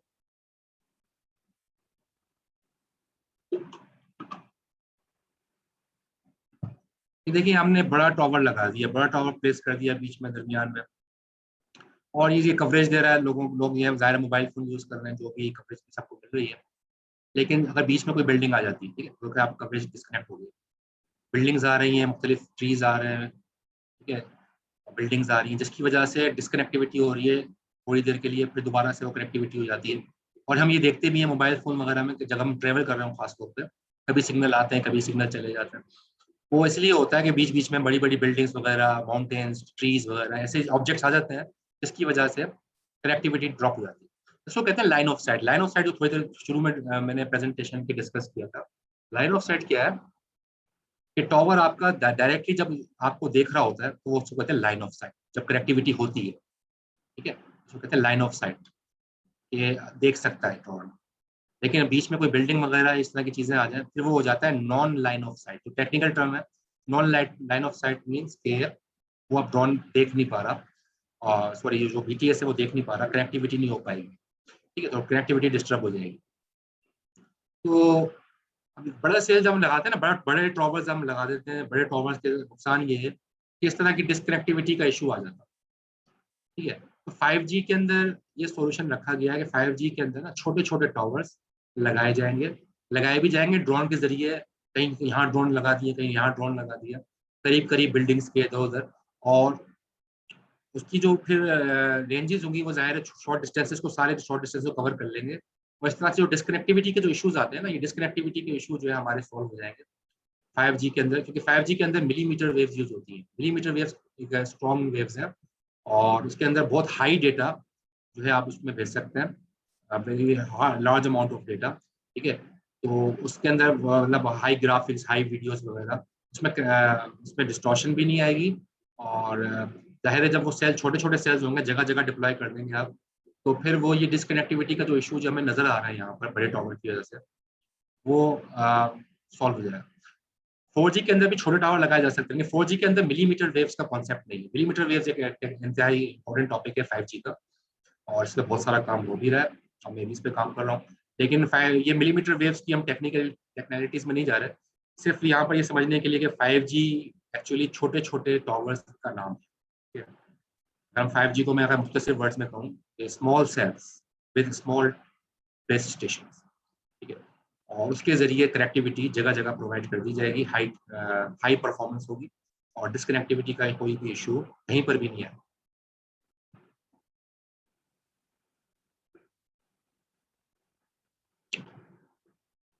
तो अब टाइप्स ऑफ सेल किस तरह के होते हैं, छोटे बड़े, जैसा भी आपको दिखाया। मैक्रो सेल, ये देखें मैक्रो सेल बहुत बड़ा सेल होता है, बहुत बड़ा टावर लगा दिया, इसने बहुत बड़े एरिया को कवर कर दिया।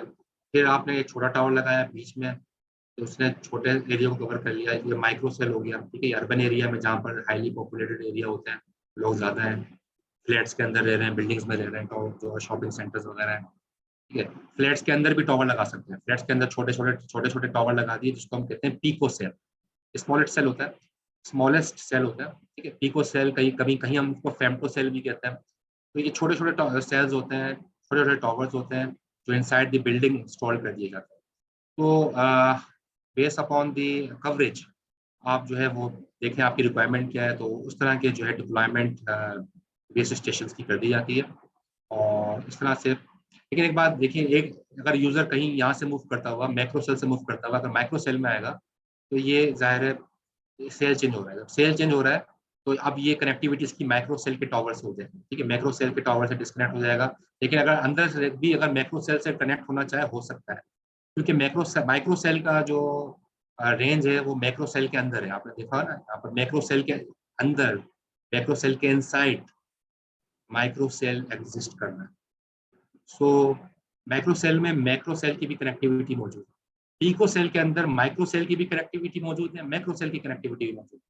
लेकिन जाहिर है पीको सेल को हम इनसाइड दी टावर्स, हम जो बिल्डिंग के इनसाइड है उससे कनेक्टिविटी दे रहे हैं, लेकिन किसी से भी कनेक्ट कर सकते हैं। तो ये भी एक रिसर्च एरिया है कि किस at the time of need किस टावर के साथ, किस बेस स्टेशन के साथ जो है वो कनेक्ट किया जाए कि हमारी रिक्वायरमेंट पूरी हो जाए। हैंड ओवर्स एक टेक्निकल टर्म है, और मैं यहाँ पर इसलिए डिस्कस करूँगा ताकि इसके अंदर भी हमारे इस सेशन को बहुत सारे रिसर्चर्स भी होंगे, और ऐसे स्टूडेंट्स भी होंगे जो ग्रेजुएट कोर्स की तरफ जाएंगे। अब बैचलर्स कर लिया हुआ उन्होंने, तो उनके लिए भी थोड़ा सा अब उसी डायरेक्शन में हम चल रहे हैं। इंट्रोडक्शन लेवल का तो मैंने चीज़ें काफ़ी डिस्कस कर ली, अब थोड़ा सा हम टेक्निकली आगे जा रहे हैं। तो hand overs in cellular communications की अगर हम बात करें, तो हैंड ओवर में आप ये देखिएगा ये मोबाइल यूजर है। जैसे जो लोग पहली मर्तबा ये देख रहे हैं वो भी समझ में आ जाएगा, उनको ये कोई इतनी हार्ड एंड फास्ट चीज़ नहीं है। आ, वो भी इसको एंजॉय करेंगे। देखें ये एक बेस स्टेशन है, यहाँ से ये यूजर जो है वो मूव कर रहा है, और जब वो मूव करके इस टावर के करीब जाएगा, यहाँ पर दिखा है बिफोर हैंड ऑफ लिखा है कि ये वो इस अभी वो इस बेस स्टेशन में। अब वो मूव करके वो बीच में आ गया, ठीक है। बीच में जब यहाँ आ गया तो यहाँ पर दोनों एरियाज की कवरेज हो रही है। इस BS1 की, बेस स्टेशन 1 की भी कवरेज हो रही है यहाँ पे, बेस स्टेशन 2 की भी यहाँ पे कवरेज हो रही है। तो दोनों कवरेज जो है यहाँ पर उसको मिल रही है, दोनों मोबाइल के सिग्नल मिल रहे हैं। तो ये अभी पिछले वाले से डिस्कनेक्ट नहीं हुआ है, पिछले वाले से कनेक्टेड ही है, लेकिन उसको अगले वाले की भी सिग्नल मिल गए। अब वो जब वो आगे बढ़ा, अब वो इसके करीब आ गया, अब वो पिछले वाले से डिस्कनेक्ट हुआ, ठीक है। इसको कहते हैं soft hand over. Soft hand over के अंदर होता क्या है, डिस्कनेक्टिविटी नहीं होती, यानी कि यूजर मूव करता हुआ जाएगा, पहले पिछले टावर से कनेक्टेड था, जब दरमियान में था तब भी पिछले टावर से कनेक्टेड रहा, और जब वो इसके करीब आया तो अगले से कनेक्ट हो गया। और कोई कॉल चल भी रही थी, अगर मोबाइल फोन पे आप बात भी कर रहे हो तो वो कॉल डिस्कनेक्ट नहीं होगी, क्योंकि वो कंटिन्यूटी में रहा, ठीक है, डिस्कनेक्ट नहीं हुआ। उसको कहते हैं soft hand over. Mobile phone के अंदर यही यूज होता है। लेकिन ड्रोन्स के अंदर जब हम बात कर रहे हैं, जब 4G LTE में यूज होता है, वहाँ पर सॉफ्ट हैंड ओवर की बजाय हार्ड हैंड ओवर यूज होता है। 4G LTE 5G भी, 5G भी जो है ना वो हार्ड हैंड ओवर ही उसके अंदर होता है। हार्ड हैंड ओवर की यहाँ पर आप देखिए उसका कॉन्सेप्ट समझिए कि ये भी बेस स्टेशन है, मोबाइल यूजर यहाँ पर है, और वो दोनों उसकी कवरेज मिल रही है। वो जब यहाँ पर आया, जब उसको दोनों की कवरेज मिल रही है, जब वो बीच में आया वो पहले वाले से डिस्कनेक्ट हो गया, ठीक है, पहले वाले डिस्कनेक्ट हो गया, बाद में वो दूसरे वाले से कनेक्ट हुआ, ठीक है। तो उसको कहते हैं हार्ड हैंड ओवर, कि वो पहले वाले से डिस्कनेक्ट होने के बाद, यहाँ पर पहले वाले से डिस्कनेक्ट नहीं हुआ था, ठीक है।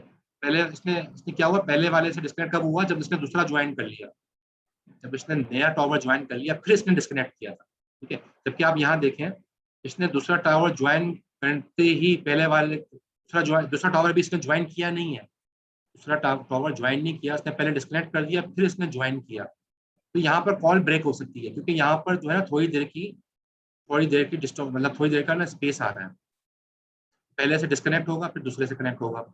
इसको कहते हैं हार्ड हैंड ओवर।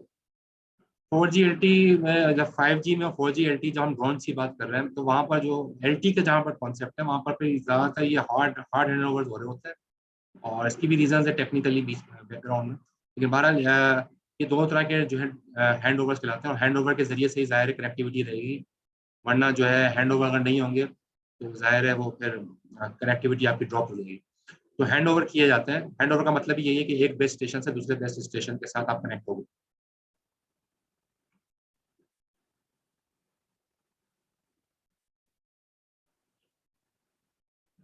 अच्छा जी, ड्रोन की तरफ आते हैं। ड्रोन की कम्युनिकेशन की हम बात कर रहे हैं, air to ground, ground to air and air to air communication of drone. तो एयर टू ग्राउंड की अगर हम बात करें, यहाँ पर देखें सैटेलाइट सिस्टम के जरिए कनेक्टिविटी की जा रही है। तो ये अगर इस डायग्राम को हम समझे, अगर तो ये देखें यहाँ पर सैटेलाइट कनेक्टिविटी दी जा रही है, जो कि बेस स्टेशन पे यहाँ पर ये रिसीव हो रही है सैटेलाइट कनेक्टिविटी, और इसी सैटेलाइट के जरिए जो है ड्रोन्स को भी कनेक्ट कर लिया गया है बैकएंड पे। और ये ड्रोन जो है, ये देखें ड्रोन जो है ये वो आपस में भी एक दूसरे के साथ कनेक्टेड है। ये कहलाता है एयर टू एयर कम्युनिकेशन, ठीक है। Air to air communication means कि drone can be connected within the air, और एयर के अंदर ही आपस में एक दूसरे के साथ कनेक्ट हो, कोई टावर नहीं है बीच में यहाँ पर। उसको कहते हैं एयर टू एयर कम्युनिकेशन। ये भी एक रिसर्च एरिया है, और एयर टू एयर कम्युनिकेशन के अंदर भी काफ़ी सारे इश्यूज आते हैं, और उसको कैसे हैंडल किया जाता है। तो एक ये चीज़ है। दूसरा है कि ग्राउंड बेस्ड कम्युनिकेशन, ठीक है, एयर टू ग्राउंड की बात हो रही है। तो ये ड्रोन के जरिए से जो है यहाँ पर ये ड्रोन के जरिए से ये जो है बेस स्टेशन कोई साइड दी बिल्डिंग के ऊपर जो है एक टावर लगा हुआ है BTS, उसके साथ ये ड्रोन जो है उसके साथ कनेक्टिविटी इसकी हुई हुई है, और ये वहाँ पर डेटा को ले भी रहा है, भेज भी रहा है, दे भी रहा है। तो ground to air to ground communication हो रही है। तो ये सर्विलेंस के तौर पे काम आता है। तो फ़ायदा यही है कि ये सारी चीज़ें बैक एंड के ऊपर सैटेलाइट के ज़रिए कोई भी एंड यूज़र इन सारी चीज़ों को रिमोटली मॉनिटर कर सकता है। यहाँ पर रिमोट कंट्रोल कोई भी नहीं है, लेकिन वो इन सारी चीज़ों को पूरा एक जाल बिछा के काफ़ी दूर तक जो है वो इन चीज़ों को मॉनिटर किया जा सकता है। तो ये सारे रिसर्च एरियाज हैं, air to ground, ground to air, air to air communication of drones.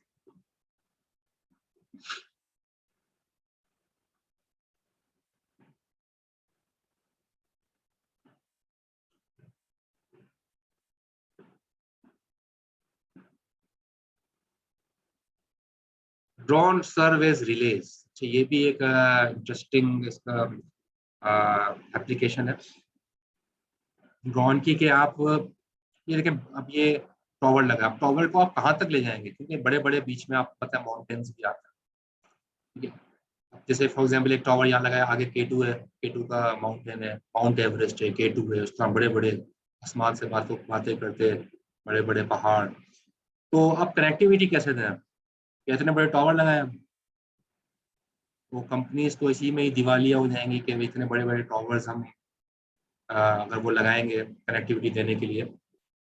आसान तरीका क्या है, नीचे आपने छोटी हाइट, एक नॉर्मल हाइट का आपने बेस स्टेशन लगा दिया, और ये फिर आपने ड्रोन भेज दिया काफ़ी हाइट पे, और उस ड्रोन को यहाँ पर आपने स्टेबल कर दिया एयर के अंदर। क्या आपको मैंने थोड़ी देर पहले बताया, ये एयर के अंदर ज़ाहिर है स्टेबल हो जाता है, और वहाँ पर जाके आपने यहाँ इस बेस स्टेशन को इस ड्रोन से कनेक्ट कर लिया, और ये ड्रोन जो है फिर वो दूसरे ड्रोन से कनेक्ट, दूसरे ड्रोन को कवरेज दे देगा।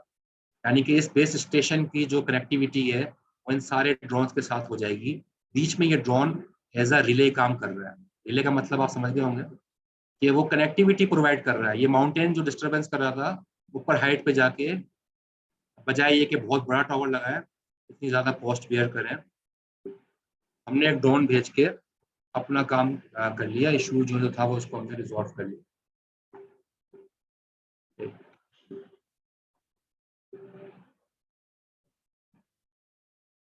वो इशू रिजॉल्व हो गया। तो drone can serve as a communication relay, UAV can serve as a communication relay. Relay का काम कर रहा है, इसको इसको कनेक्टिविटी मिल गई इस ड्रोन को, ये अपनी वीडियो कैप्चर कर रहे हैं, ये अपनी जगह जगह पे मॉनिटरिंग कर रहे हैं, नीचे वीडियो कैप्चर करके इस ड्रोन को भेज रहे हैं, ये ड्रोन जो है वो वीडियो कैप्चर करके इस टावर को दे रहा है, और ये टावर जो है उस वीडियो को डेटा एनालिसिस बैठे हैं पीछे, वो सारे चीज़ें जो है यहाँ पर वो इसको कैप्चर करके मॉनिटर कर रहे हैं। तो ये मेन एयरक्राफ्ट से, मेन एयरक्राफ्ट को भी कनेक्टिविटी मिल रही है। मेन एयरक्राफ्ट का मतलब क्या है, लोग बैठे हैं इसमें कोई पर्सन है, ठीक है। अनमेन का मतलब है कोई पर्सन नहीं है, जिसको हम ड्रोन कहते हैं, लेकिन जहाँ पर्सन बैठे हैं ज़ाहिर है फिर तो वो एरोप्लेन ही हो जाता है एक तरह से। तो ये मेन एयरक्राफ्ट है, ये अनमेन एयरक्राफ्ट है, और सबको connectivity as a relay drone provide कर रहा है, और बैक एंड पे इसकी मॉनिटरिंग हो रही है। तो ये एक बहुत अच्छी और बहुत यूजफुल एप्लीकेशन ड्रोन की यहाँ पर आपको नजर आ रही होगी।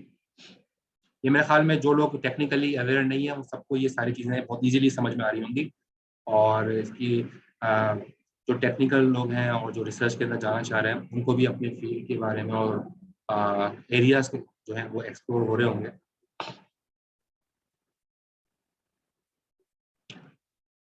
और रिले जो सिर्फ एक ड्रोन के लिए, एक ड्रोन के जरिए रिले नहीं बन सकता, you can deploy multiple drones for this relying purpose. For example आप यहाँ देखिए,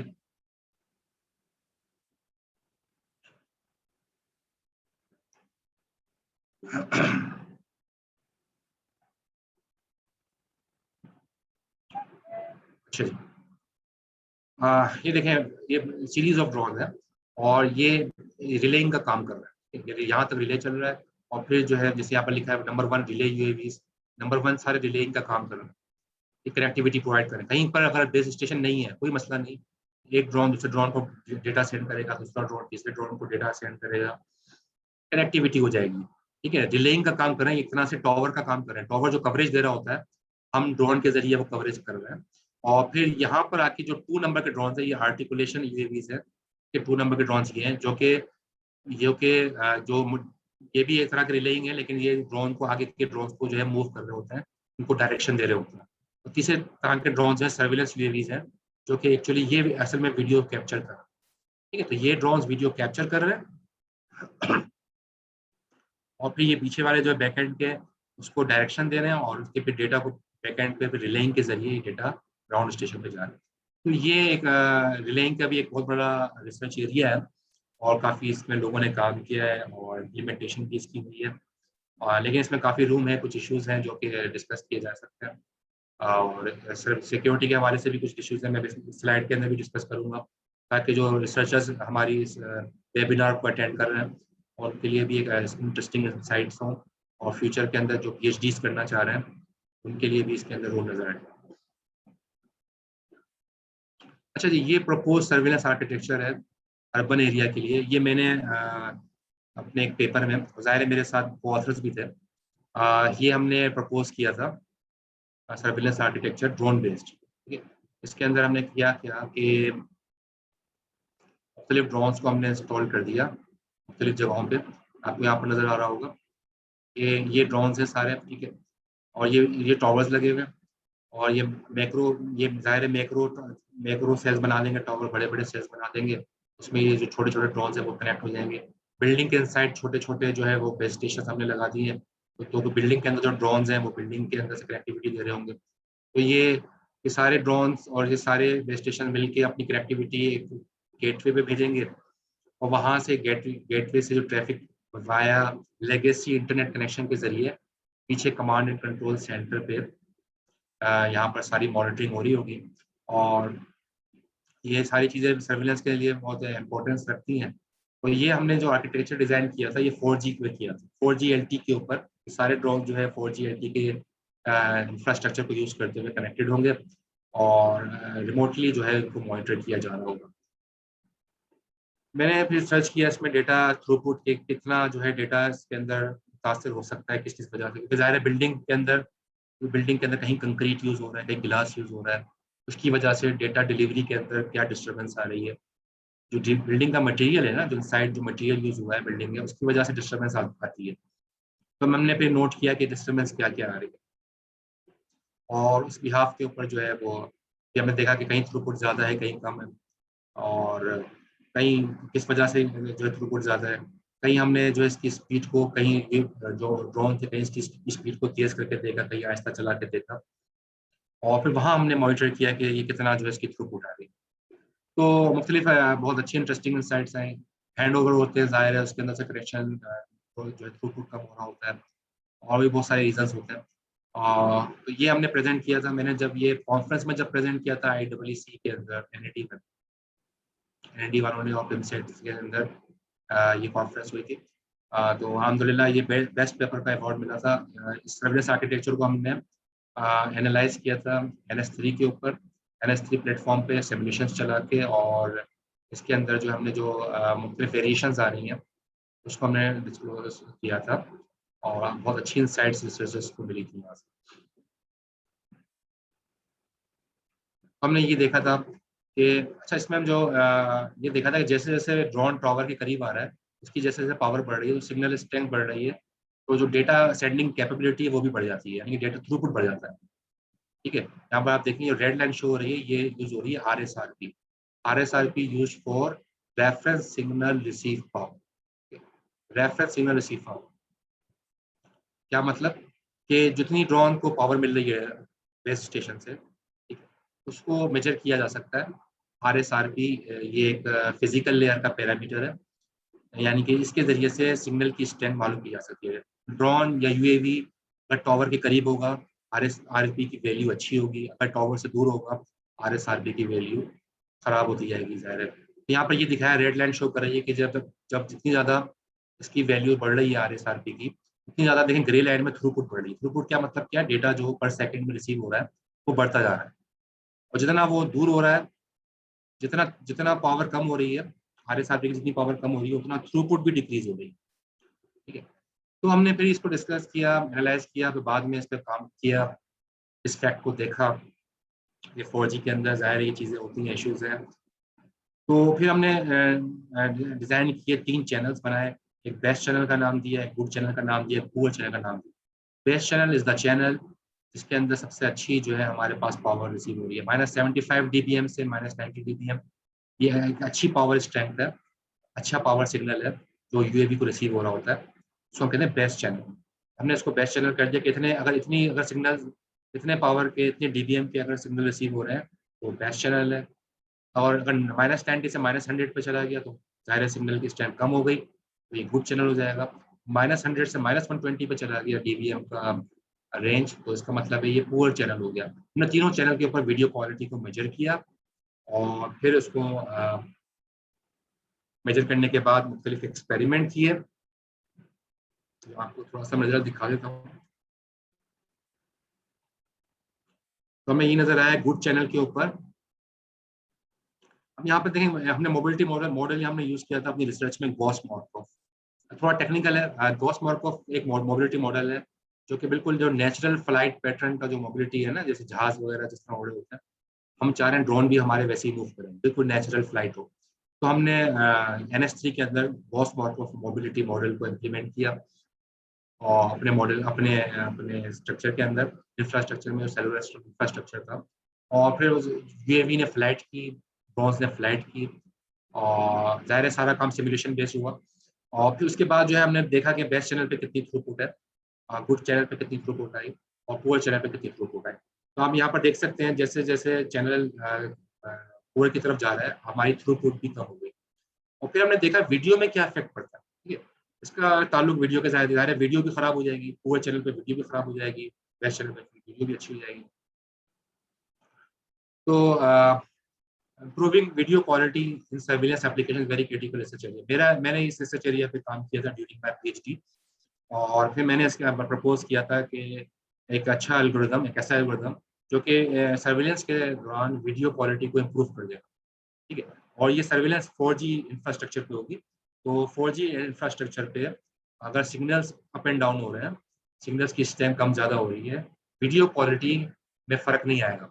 उसका मैंने एल्गोरिदम बना के और बाकायदा उसकी इम्प्लीमेंटेशन करके प्रूफ किया। और अल्हम्दुलिल्लाह वो पब्लिकेशन भी हुई है, इम्पैक्ट फैक्टर पब्लिकेशन स्विट्जरलैंड का MDPI जर्नल है, वहाँ पर अल्हम्दुलिल्लाह इसकी पब्लिकेशन भी हुई। इसके मैं कुछ रिजल्ट्स भी आपको यहाँ पर दिखाऊंगा। तो मैं यहाँ पर हमने भी यही देखा कि ये मुख्तलिफ टॉवर्स लगे हैं। ये मैं अपना काम आपको साथ डिस्कस कर रहा हूँ, जो मेरा पेपर पब्लिश हुआ है, तो वो थोड़ा डिस्कस कर रहा हूँ। ये क्योंकि रिसर्चर्स भी इसको अटेंड कर रहे हैं, तो मैं यही चाहूँगा कि ज़ाहिर है जो इस फील्ड में आना चाह रहे हैं तो थोड़ा टेक्निकली उनके सामने क्या क्या चीज़ें आनी चाहिए। तो यहाँ देखिए ये बेस स्टेशन लगे हैं। तो ये बेस स्टेशन हैं और ये बेस स्टेशन सेक्टराइज्ड है। ठीक है, यानी कि मुख्तलिफ डायरेक्शन के अंदर एंटीनास लगे हुए हैं, 3 सेक्टर्स बन गए। तो यहाँ पर ये बेस्ट चैनल दिखाया गया जब जो है ड्रोन टावर से करीब था। ठीक है, तो ये बेस्ट चैनल है, यहाँ पर बहुत अच्छे इसको सिग्नल मिल रहे हैं। लेकिन जब ड्रोन उड़ते उड़ते गया और अगले अगले सेल पे चला गया, ठीक है, तो ये थोड़ा सा टावर से दूर है, थोड़ा ये ड्रोन इस टावर से दूर है, ड्रोन नंबर, ये पोजीशन नंबर 3। ठीक है, तो ये कौन सा हो गया, गुड चैनल कह दिया हमने इसको। लेकिन यहाँ पर हैंड ओवर भी हुआ है। हैंड ओवर कैसे हुआ है, एक सेल से निकल के दूसरे सेल में आ गया, एक सेक्टर से दूसरे सेक्टर में आएगा तब भी हैंड ओवर होगा। जैसे यहाँ पर देखिए इस सेक्टर से इस सेक्टर में आया, तो हमने इसको लिखा है इंट्रा सेलुलर हैंड ओवर, कि सेल के अंदर रहते हुए हैंड ओवर हो गया। सेल के अंदर रहते हुए भी हैंड ओवर हो सकता है, क्योंकि एक सेक्टर से अगर दूसरे सेक्टर में आ रहा है। लेकिन अगर एक सेल से दूसरे सेल में जा रहे हैं उसको हम कहते हैं इंट्रा सेलुलर हैंड ओवर। वो भी आप यहाँ पर देख सकते हैं, you can see intra cellular hand over भी हो रहे हैं and inter cellular hand over भी हो रहा है। और ये मूव करते करते ड्रोन फिर आगे बढ़ा। यहाँ पे इसको मैक्रो MP3 पे आप यहाँ पर देखिए, और यहाँ पर इसको गुड चैनल ऑब्जर्व हो रहा है। और आगे जब ये बढ़े तो ये इसको पुअर चैनल, ये दूर चूंकि टावर से दूर जाने लगा तो इसकी चैनल खराब होने लगा। हमने यहाँ पर इसको मेजर किया, ये सारे कोऑर्डिनेट्स भी मैंने गिवन है जो सिमुलेशन के दौरान हमें मिले, ये सारे कोऑर्डिनेट्स हैं, जिसकी वजह से हमें पता चला है कि ये ड्रोन जो है अब बेस स्टेशन से दूर जा रहा है। इसकी हमें पोजीशन पता चल गई, XYZ कोऑर्डिनेट्स। उसकी बिहाफ पे हमने उसकी पोजीशन नोट की, और उसकी बिहाफ के ऊपर हमने उसकी चैनल की स्ट्रेंथ नोट भी की। और यहाँ पर पूरा चैनल है कि मैं देखा वीडियो क्वालिटी बेस्ट चैनल में कैसी होती है जब वो टावर के करीब हो ड्रोन, और ड्रोन जब टावर से दूर जाता जा रहा है तो वीडियो क्वालिटी में क्या फर्क पड़ रहा है, उसको हमने सिमुलेशन के जरिए और मेजर किया। ये वो स्कीम है जो मैंने डिज़ाइन की थी और प्रपोज की, अल्हम्दुलिल्लाह उसको बाहर बहुत अप्रिशिएट किया गया। तो हमने 3 तरह की वीडियोस बनाई, low resolution video, medium resolution video, high. एक ही हमने वीडियो भेजी ड्रोन में, वीडियो के 3 रेजोल्यूशन बना दिए, एक हाई ग्राफिक्स पे, एक वीडियो ग्राफिक्स पे, एक लो ग्राफिक्स पे। ठीक है, लो रेजोल्यूशन पे आपने देखा होगा यूट्यूब के ऊपर भी जब आप शुरू में कोई भी वीडियो रन करते हैं तो वो शुरू में बहुत ब्लर होती है, क्योंकि शुरू में इंटरनेट कनेक्शन इतना अच्छा नहीं होगा। लेकिन जब वो वीडियो लोड हो जाती है काफ़ी हद तक, तो फिर वो उसका वीडियो आपने देखा होगा उसकी ग्राफिक्स अच्छी हो जाती है, रेजोल्यूशन हाई हो जाती है। तो उसी क्राइटेरिया को लेते हुए हमने देखा कि जब पुअर चैनल होगा तो लो रेजोल्यूशन चलेगी। देखो यहाँ पर इसके मैं अच्छा आपको लीजेंड्स भी दिखा दूँ। ये poor channel, good channel, best channel, PC, BC, GC के यहाँ पर हमने ये यूज़ किया है। ये हमने इस टर्म ग्राफिक इस डायग्राम में जो यूज़ किए हैं टर्म्स, इसको इस टेबल के अंदर आप देख सकते हैं।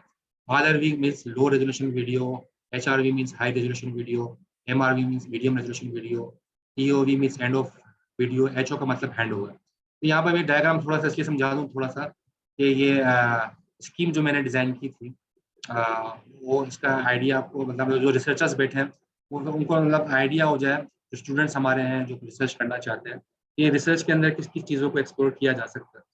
अब यहाँ देखिए लो रेजोल्यूशन वीडियो कब भेजेगा, जब पुअर चैनल होगा। पुअर चैनल होगा, ये हैंड ओवर हो गया तो मुसलसल लो रेजोल्यूशन वीडियो जाएगी। लेकिन जब पुअर चैनल से गुड चैनल या बेस्ट चैनल की तरफ चली जाएगी, जब अगर अगर ड्रोन चला गया, ठीक है, तो फिर कौन सी वीडियो जाएगी, मीडियम रेजोल्यूशन वीडियो। ये मीडियम रेजोल्यूशन वीडियो जो कि मॉडरेट ग्राफिक्स की होगी, ये गुड चैनल के ऊपर चले, ठीक है। फिर जब मीडियम रेजोल्यूशन वीडियो से ड्रोन आगे गया और वो टावर के करीब चला गया और उसको बेस्ट चैनल मिला, तो हमने हाई रेजोल्यूशन वीडियो भेजी, क्योंकि बेस्ट चैनल के अंदर अच्छी वीडियो जाए। क्योंकि अगर बेस्ट चैनल के अंदर अच्छी वीडियो जाए ताकि ज़ाहिर है उसकी ग्राफिक्स वगैरह भी अच्छी हो जाएगी। लेकिन पुअर चैनल के अंदर अगर हमने हाई रेजोल्यूशन वीडियो भेज दी तो आपकी जो वीडियो है डिस्टॉर्शन हो जाएगी, वीडियो में बहुत ज़्यादा फ्लिकरिंग होगी। तो इस फ्लिकरिंग को रोकने के लिए हम क्या कर सकते हैं, हमने उसको लो रेजोल्यूशन वीडियो पे रखा। तो लो रेजोल्यूशन से मीडियम, मीडियम से high, depending on the channel. और फिर जब चैनल अगर बेस्ट से दोबारा गुड हुआ तो हम दोबारा उसको लो मीडियम पे भेज देंगे, ठीक है। और मीडियम से लो पे हुआ तो फिर हम उसको दोबारा से जो है उसी मीडियम से अगर निकल के वो पुअर चैनल पे आ गया, गुड चैनल से अगर पुअर चैनल पे आ गया तो हम लो रेजोल्यूशन वीडियो भेज देंगे, ठीक है। तो इस तरह से बैकवर्ड एंड फॉरवर्ड जो है ना वो चीज़ें चलती रहेंगी। हैंड ओवर आएगा तो हैंड ओवर चूंकि 4G LTE के अंदर hand over hard and over होता है, तो वीडियो बैंडविड्थ बिल्कुल क्रैश हो जाती है, ठीक है। हैंड ओवर अगर होगा तो बैंडविड्थ क्रैश हो जाएगी। तो उस सूरत के अंदर हम फौरन, जैसे ही हैंड ओवर होगा तो हमने हैंड ओवर की सूरत में फौरन हम जो है ना लो रेजोल्यूशन वीडियो को हम भेजते हैं, ताकि जो है कम से कम वीडियो लो क्वालिटी की मिले लेकिन ख़राब वीडियो ना मिले। ऐसी वीडियो मिले कि कम से कम व्यूएबल हो, लोग उसको जो है मॉनिटर कर सकें।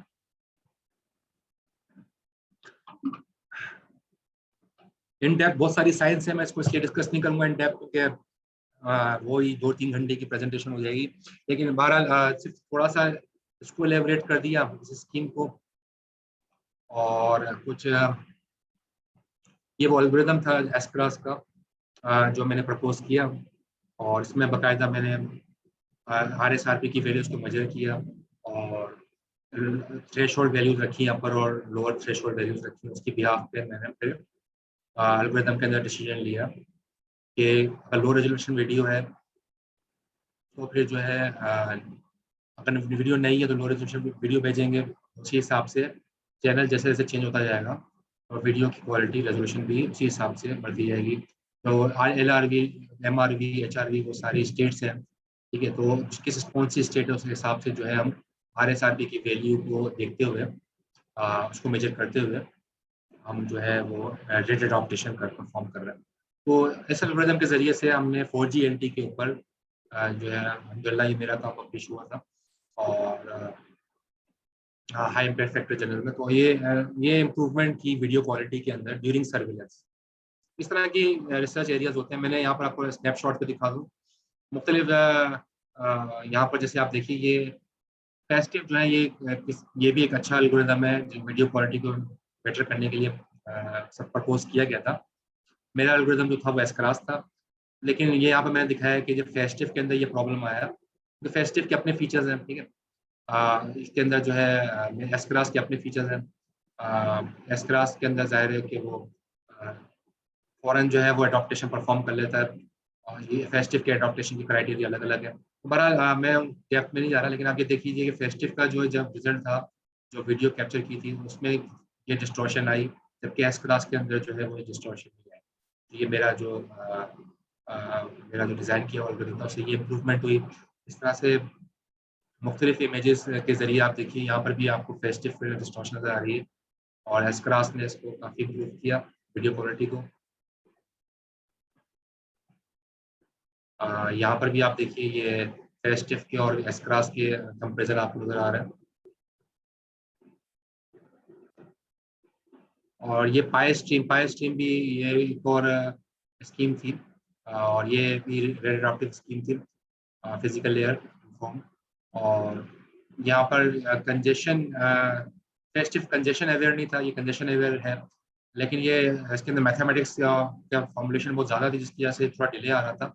इसकी वजह से वीडियो में अडॉप्टेशन के वक्त जो है यहाँ पर देखिए इसकी परफॉर्मेंस पूरी हुई, जबकि एस्क्रास ने इसको जो है प्रूव कर दिया।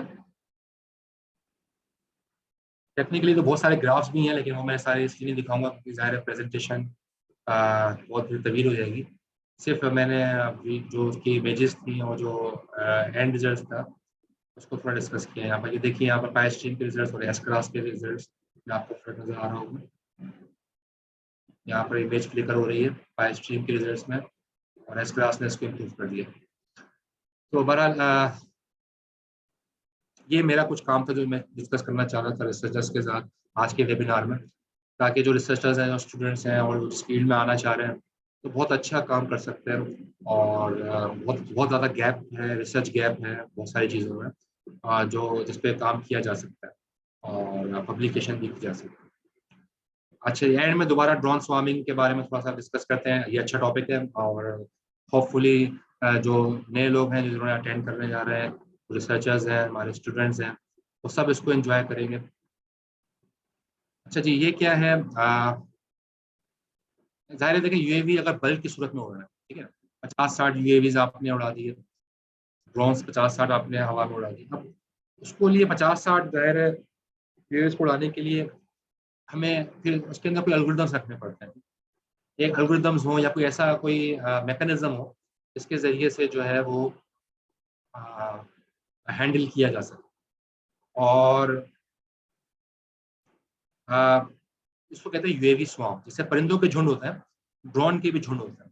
और लेकिन ज़ाहिर है वो झुंड आपने देखा होगा, परिंदों के अंदर आगे सबसे आगे एक परिंदा चल रहा होता है, जो कि उसके पीछे सारे परिंदे चल रहे होते हैं, ये सारे बर्ड्स उसी को फॉलो कर रहे होते हैं।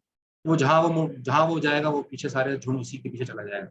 इस तरह से स्वार्मिंग को एक हैंडल कर रहा होता है, एक ड्राइव कर रहा होता है।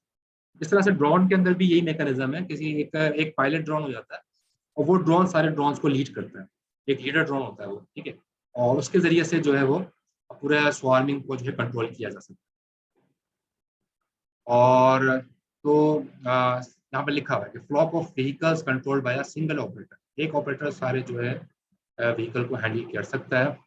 और इसका जैसे अगर आप यहाँ पर देखें, ज़ाहिर यहाँ पर आप देखें ये ऑपरेटर है और ये सिंगल लीडर है, और सिंगल लीडर जो है वो सारे ड्रोन के साथ जो है वो इंटरकनेक्टेड है। और ऑपरेटर सिर्फ इसको लीड करेंगे, ऑपरेटर कहेगा यहाँ चले जाओ तो ये सारे ड्रोन के पीछे पीछे चल जाएंगे। इस तरह पूरा जो ड्रोन का स्वार्म है उसको हैंडल किया जा सकता है। ऑपरेटर सिर्फ एक लीडर ड्रोन को ऑपरेट करेगा। और फिर लेकिन उससे मसला क्या होता है, प्रॉब्लम्स आती है कि ज़ाहिर है अगर इसकी बैटरी लाइफ ख़त्म होने लगी तो क्या होगा। ये प्रॉब्लम्स आते हैं। फिर लीडर चेंज हो जाता है, तो पीछे वाला आगे आ जाएगा, आगे वाला पीछे चला जाएगा, या इसको जो है इस वाले को जो है तो भेज दिया जाएगा, स्वार्म से बाहर निकाल दिया जाएगा, दूसरे वाले को लीडर बना दिया जाएगा। इस तरह के इश्यूज आते हैं स्वार्म्स के अंदर, ड्रोन स्वार्म्स की अगर हम बात कर रहे हैं। तो ये भी एक बहुत अच्छा एरिया है रिसर्च का, और इसमें आपको मैं आपके आगे दिखाऊं ड्रोन स्वार्म्स के अंदर। जैसे आप ये देखिए, ये देखें एक ड्रोन था, उसने जो है सिर्फ ड्रोन्स के जरिए से देखा यहाँ पर कि फॉर एग्जांपल टॉक्सिक गैसेज हैं। टॉक्सिक गैसेज का मतलब क्या है कि ऐसी जगह इंडस्ट्रियल एरिया के अंदर इस तरह की गैसेज आ सकती हैं जिसके जो कि लोगों के लिए नुकसानदेह हो सकती है, ह्यूमैनिटी के लिए नुकसानदेह हो सकती हैं।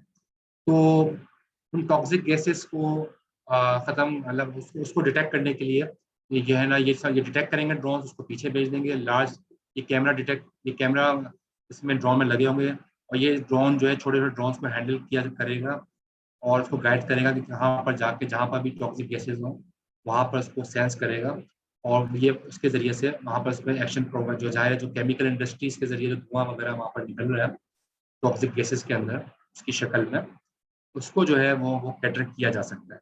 तो increasing sensing capacities by using swarm भेज दो, और जगह जगह क्या क्या हो रहा है वहाँ पर सेंस के जरिए सेंसिंग के जरिए जो है वो कैपेबिलिटीज मालूम करके और पीछे बैक एंड पे उसको यूटिलाइज किया जा सकता है। ड्रोन स्वार्म में सिक्योरिटी का इशू है। सिक्योरिटी का इशू क्यों है यहाँ पर देखिए, क्योंकि इसमें सिक्योर बाउंड्रीज होती हैं। कोई भी ड्रोन किसी भी झुंड के अंदर आ सकता है। जैसे परिंदों के झुंड होते हैं, तो कोई भी परिंदा उसको ज्वाइन कर लेता है, ठीक है। ऐसे ड्रोन के अंदर भी कोई भी ड्रोन आएगा और वो ड्रोन जो है वो उस स्वार्म को ज्वाइन कर लेगा। कोई ड्रोन उस स्वार्म को छोड़ भी सकता है। इसलिए लिखा है और swarm is an evolving system. Evolve होता रहता है, कभी झुंड बड़ा हो जाएगा, कभी झुंड छोटा हो जाएगा, कोई कभी स्वार्म बड़ा हो जाएगा, कभी स्वार्म छोटा हो जाएगा। UAVs can join and leave at any time, ठीक है। ड्रोन किसी वक्त भी ज्वाइन कर सकते हैं, लीव कर सकते हैं। और ये ज्वाइनिंग और लीविंग जो है प्लान रीजन के अंदर भी हो सकती है किसी वजह से, जैसे कि कोई बैटरी लाइफ जा रही है, कोई और वजह से बचाओ, कोई अनएक्सपेक्टेड इवेंट आ गया, ठीक है, इसकी वजह से भी हो सकता है। तो किसी भी ड्रोन को जो है फ्यूल की रिफ्यूल की जरूरत हो, इसकी बैटरी को चार्ज करना हो, इसकी वजह से भी वो ड्रोन जो है वो अपने स्वार्म को छोड़ सकता है। तो ड्रोन के स्वार्म के अंदर ड्रोन आते रहते हैं, जाते रहते हैं, और कोई स्टेबल ड्रोन के अंदर कोई स्टेबल यूएवी नहीं होता, कोई स्टेबल ड्रोन नहीं होता कि ये हम कहें कि मुस्तकिल एक ही ड्राइव करे, एक ही पायलट करे, ऐसा नहीं होता। बल्कि बारी बारी हर कोई जो ड्रोन स्टेबल होता है, इसके भी मुख्तलिफ एल्गोरिदम्स रिसर्चर्स ने जो है वो इंट्रोड्यूस करवाया, और उस पर बहुत ज़्यादा काम हुआ है। बहुत सारे रिसर्च पब्लिकेशंस मौजूद हैं, लेकिन इसमें भी अभी भी काफ़ी रूम है, काम किया जा सकता है। यहाँ पर आप ये देखिए, यहाँ पर मुख्तलिफ अथॉरिटी असाइन की जाती है, ठीक है। जैसे यहाँ पर देखें, ये ड्रोन स्वार्म नज़र आ रहा है आपको। ये फाइट में अथॉरिटी 1 है, ग्रे में अथॉरिटी 2 है, और शेयर्ड अथॉरिटी आपको ग्रे कलर में नज़र आ रही है, दिस इज शेयर्ड अथॉरिटी, ठीक है। तो जहाँ जिन ड्रोन्स पर अथॉरिटी शेयर्ड है, वो दूसरों को, यानी कि ये दो ड्रोन मिलके जो है ना पूरे झुंड को जो है पूरे स्वार्म को लीड कर रहे हैं, ठीक है। तो ये इनकी अथॉरिटी शेयर्ड है आपस, कभी ये इसको एक्सचेंज कर देगा अथॉरिटी, कभी इसको, कभी ये पायलट बन जाएगा, कभी ये पायलट बन जाएगा पूरे स्वार्म के लिए।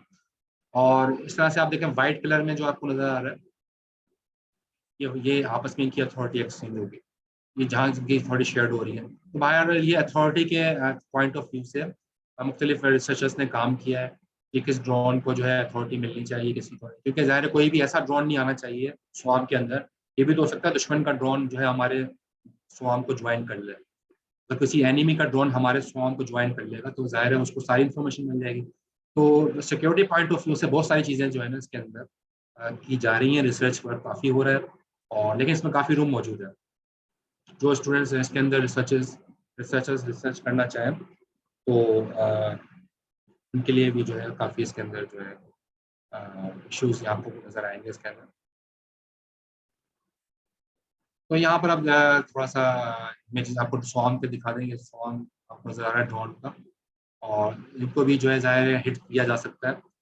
ये ड्रोन ने देखें बम ब्लास्ट के जरिए सारे सारे स्वार्म को डिस्ट्रॉय कर दिया, जैसे आपको यहाँ पर नज़र आ रहा है इमेज में।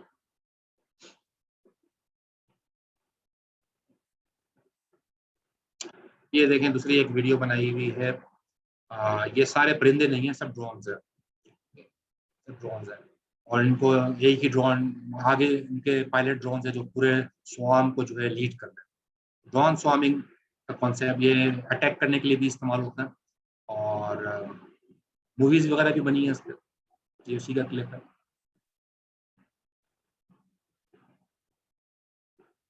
कि ड्रोन स्वार्मिंग की एक और एग्जांपल आपके सामने है। ये मुख्तलिफ स्वार्म्स है, ये जो ब्लू लाइट में ये अलग स्वार्म है, इसको अलग ड्रोन हैंडल कर रहा है।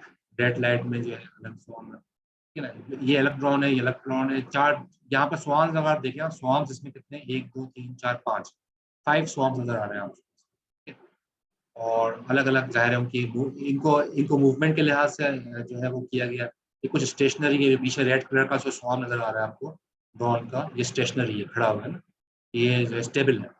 तो स्वार्मिंग जो है वो मुख्तलिफ पर्पसेस के लिए कर सकते हैं, डिजाइनिंग की जाती है एंटरटेनमेंट के तौर पे, और स्वार्मिंग के जरिए वो कर सकते हैं, मुख्तलिफ मिशन दिए जा सकते हैं इसको स्वार्म्स को। यहाँ ये देखें, ये भी ड्रोन स्वार्म है, लेकिन यहाँ पर इंटेलिजेंटली ड्रोन को जो है वो आ, ऐसे प्रोग्राम किया गया है। ये आप देखिए यहाँ बंदा आ रहा है, और ये इसको देखते हुए ड्रोन डिटेक्ट कर लेते हैं कि कोई चीज़ मूव हो रही है इनकी तरफ, और वो जैसे लाइक बी, मक्खियाँ इस तरह से रास्ता दे रही होती हैं, या परिंदे वो इस तरीके से जो है ना वो हट रहे हैं इसके रास्ते से। तो ये आर्टिफिशियल इंटेलिजेंस पे काफ़ी काम हो रहा है ड्रोन्स के अंदर, और ये भी एक वास्ट फील्ड है, और ज़ाहिर है इमेज रिकग्निशन के जरिए सारा काम हो रहा है।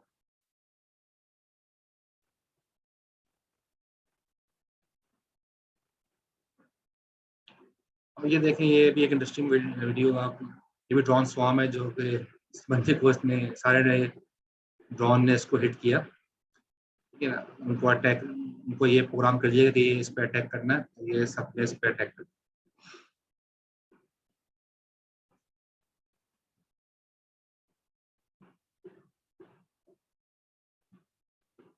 So it's just the introduction to broad networks and communication. आज के सेशन में मैंने कोई इतना ज़्यादा मतलब डेप्थ में नहीं गया हूँ, इंट्रोडक्शन लेवल का ही ये सेशन था, लेकिन कोशिश मैंने यही की कि जो हमारे ऐसी ऑडियंस जो टेक्निकली इतने ज़्यादा अवेयर नहीं है, उनको भी पूरी इन्फॉर्मेशन मिल जाए, और जो रिसर्चर्स हैं, जो ऐसे स्टूडेंट्स हैं जिन्होंने बैचलर्स कर लिया है, उनके लिए जो रिसर्च की डायरेक्शंस जो है ना उसको उनको आज के वेबिनार में मिल सके। लेकिन आप लोग चाहेंगे उन स्टूडेंट्स के लिए जो खास तौर पे इन डेप्थ स्टडी करना चाह रहे हैं इस कोर्स को, इस फील्ड के बारे में, ड्रोन नेटवर्क्स एंड कम्युनिकेशन के बारे में इन डेप्थ स्टडी करना चाह रहे हैं, एक्सप्लोर करना चाह रहे हैं, अपना MS और अपना PhD इस फील्ड में करना चाह रहे हैं, उनके लिए अल्हम्दुलिल्लाह एक अपॉर्चुनिटी कह लीजिए, फर्स्ट टाइम जो है वो in Pakistan, first time in Pakistan उनके लिए एक डोर ओपन हुआ है। एक ग्रेजुएट लेवल का कोर्स PF कीट के अंदर ऑफर हो रहा है अपकमिंग सेमेस्टर में, फॉल 2021 में, और इसका नाम होगा ड्रोन नेटवर्क्स एंड कम्युनिकेशन। ये कोर्स मैंने डिज़ाइन किया है, उसी को मैं ही अल्हम्दुलिल्लाह इसको सुपरवाइज करूँगा, टीच करूँगा, और ये पाकिस्तान में फर्स्ट टाइम जो है ना ये कोर्स ऑफर होने जा रहा है PF कीट में। इसमें हम अल्हम्दुलिल्लाह पायनियर हैं इस फील्ड में, और लेकिन ज़ाहिर है बैचलर ग्रेजुएट लेवल कोर्स है, जो लोग बैचलर्स कर चुके हैं, चाहे वो कंप्यूटर साइंस में हो या फिर वो कंप्यूटर इंजीनियरिंग के स्टूडेंट्स भी इस कोर्स के अंदर रजिस्टर हो सकते हैं अपने MS और PhD प्रोग्राम में, और जो कंप्यूटर साइंस के स्टूडेंट्स हैं उनको वो after bachelors they can join this interesting and research oriented course. So this is the course which will be offered inshallah in the upcoming semester.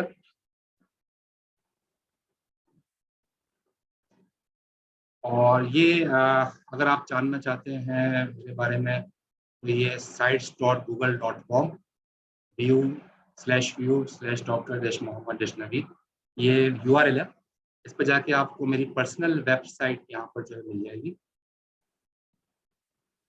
और इस पर्सनल वेबसाइट पे जाके जो है आप जो है वो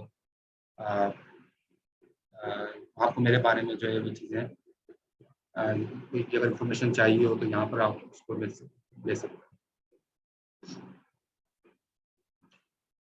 So that's all from my side, and I hope कि आप लोगों ने इस वेबिनार को एंजॉय किया होगा, और जो इंट्रोडक्टरी लेवल के लोग हैं उनके लिए भी काफ़ी इंफॉर्मेटिव होगा, और जो रिसर्च रिलेटेड पर्सनल्स हैं, स्टूडेंट्स हैं जो ग्रेजुएशन की तरफ जा रहे हैं, उनके लिए भी एक होपफुली एक इंटरेस्टिंग और इंफॉर्मेटिव वेबिनार ये होगा। So wish you all the best. Thanks from my side. Jazakallah.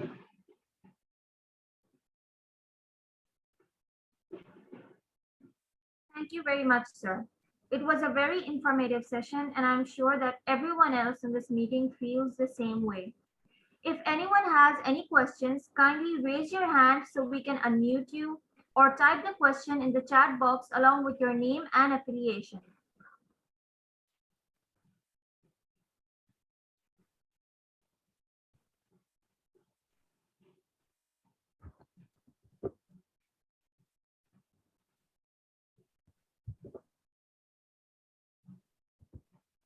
Sir, we have a question in the chat box.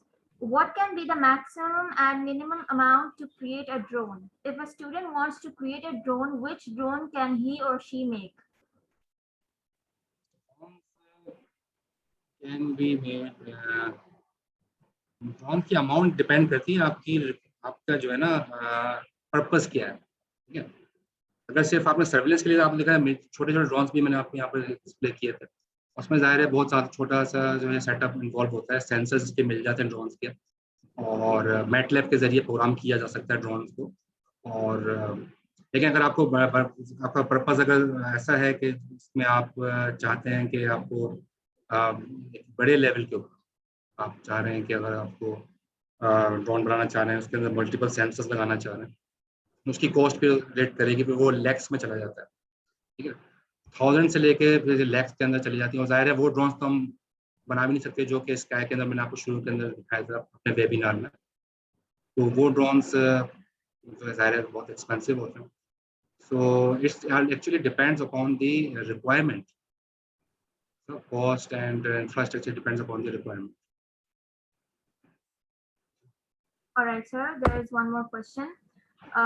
What is the impact of Starlink project started by Elon Musk on the communication system of drone technology? Repeat कीजिएगा question. Yes, sir. The question is in the chat box and it states, what is the impact of Starlink project started by Elon Musk on the communication system of drone technology? Elon Musk, communication system और drone technology. Starlink project को मैंने नहीं देखा कि जो है Elon Musk वालों ने क्या इस पर इनिशिएटिव लिए। मैंने लून प्रोजेक्ट के बारे में आपसे बात की जो अभी हमने किया था। 5G पे इस वक्त मेरा एरिया है, इस पर मैं काम कर रहा हूँ। तो ड्रोन के ऊपर देखें वर्ल्ड वाइड तो बहुत काम हो रहा है, ठीक है। तो और बहुत सारे हज़ारों प्रोजेक्ट्स हैं जो कि इस वक्त चल रहे हैं, और लेकिन जाहिर है हर एक कोई अपनी अपनी डोमेन के अंदर ही रहते हुए काम करेंगे। स्टारलिंक के बारे में मैंने देख लेंगे इसको क्या है, लेकिन स्टारलिंक के प्रोजेक्ट के बारे में मेरा जाहिर अवेयरनेस नहीं है कि उसमें उन्होंने क्या इनिशिएटिव्स लिए और क्या काम किया। Right, sir. Sir, another question that we are posed with is, which programming language is necessary for drone? MATLAB. देखें ड्रोन कैन पर्पसेस है ना, अगर आप रिसर्च पर्पस के लिए यूज कर रहे हैं, सवाल ये है कि ड्रोन के लिए प्रोग्रामिंग लैंग्वेज कौन सी है। उर्दू में इसलिए बता रहा हूँ सारे सब लोगों को इजीली हो जाए। तो प्रोग्रामिंग लैंग्वेजेस जो है ना, वो एक तो आपके जो है ना NS3 की अगर बात करें, अगर हमें सिमुलेशन बेस करना है, जैसे मैंने काम किया सारा सिमुलेशन बेस काम किया। NS3 के अंदर जाहिर है आप 4G आप टॉवर्स नहीं लगा सकते, इतना खर्चा नहीं कर सकते, आप बड़े बड़े ड्रोन्स नहीं कर सकते, हजारों ड्रोन्स नहीं पेश कर सकते, लेकिन रिसर्च कर सकते हैं आप। तो NS3 के अंदर वो सारे टूल्स अवेलेबल है। NS3 एक सिमुलेटर है, नेटवर्क सिमुलेटर 3 के नाम से, और रिसर्चर्स सारे उसी टूल को यूज करते हैं, और उसमें C++ के अंदर प्रोग्रामिंग होती है सारी ड्रोन, सारे यूएवीज की और नेटवर्क लेवल प्रोग्रामिंग सारी इसमें होती है। अगर आप रियल टाइम ड्रोन की अगर आप बात कर रहे हैं, रियल टाइम ड्रोन्स में अगर आप बात कर रहे हैं तो उसमें मैटलैब जो है नंबर 1 है। मैटलैब के ऊपर काम हो रहा है, और उसके ऊपर हार्डवेयर लेवल के ऊपर सारे सेंसर्स के ऊपर जो है मैटलैब के जरिए प्रोग्रामिंग होती है। इसके अलावा पाइथन पे भी जो है, पाइथन के जरिए से भी जो है ड्रोन के ऊपर जो है वो काम किया जा रहा है। प्रोग्रामिंग लैंग्वेज तो हैं ये, लेकिन जो हार्डवेयर लेवल के, लेकिन अगर आपने सिमुलेशन बेस करना है तो NS3। इसके अलावा और भी सिमुलेटर्स हैं, ऑमनेट प्लस प्लस है, मुख्तलिफ सिमुलेटर्स अवेलेबल है, लेकिन सबसे ज़्यादा यूजफुल और सबसे ज़्यादा जो फेमस है वो NS3।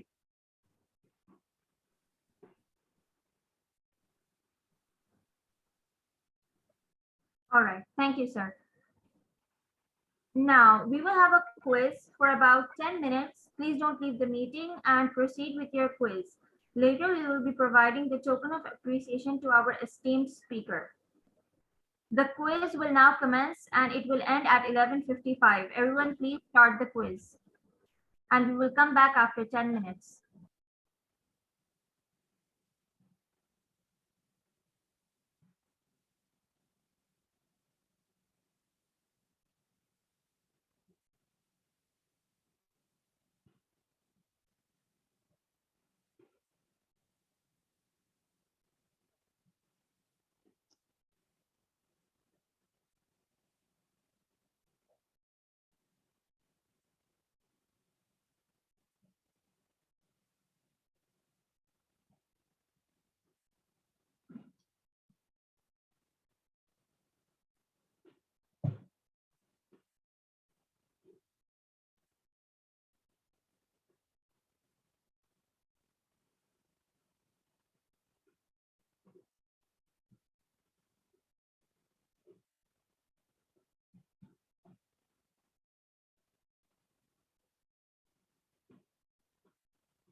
Once again, Assalamu alaikum everyone. I hope you have all attempted the quiz. We will now present a small token of appreciation to our esteemed speaker, Mr. Muhammad Nabil.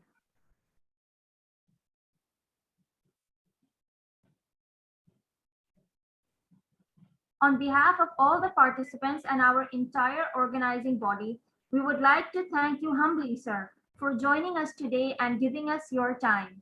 It was an honor for us. Thank you so much. We would also like to thank our participants for joining us today and showing interest in our events. So thank you once again and goodbye for now. Allah Hafiz.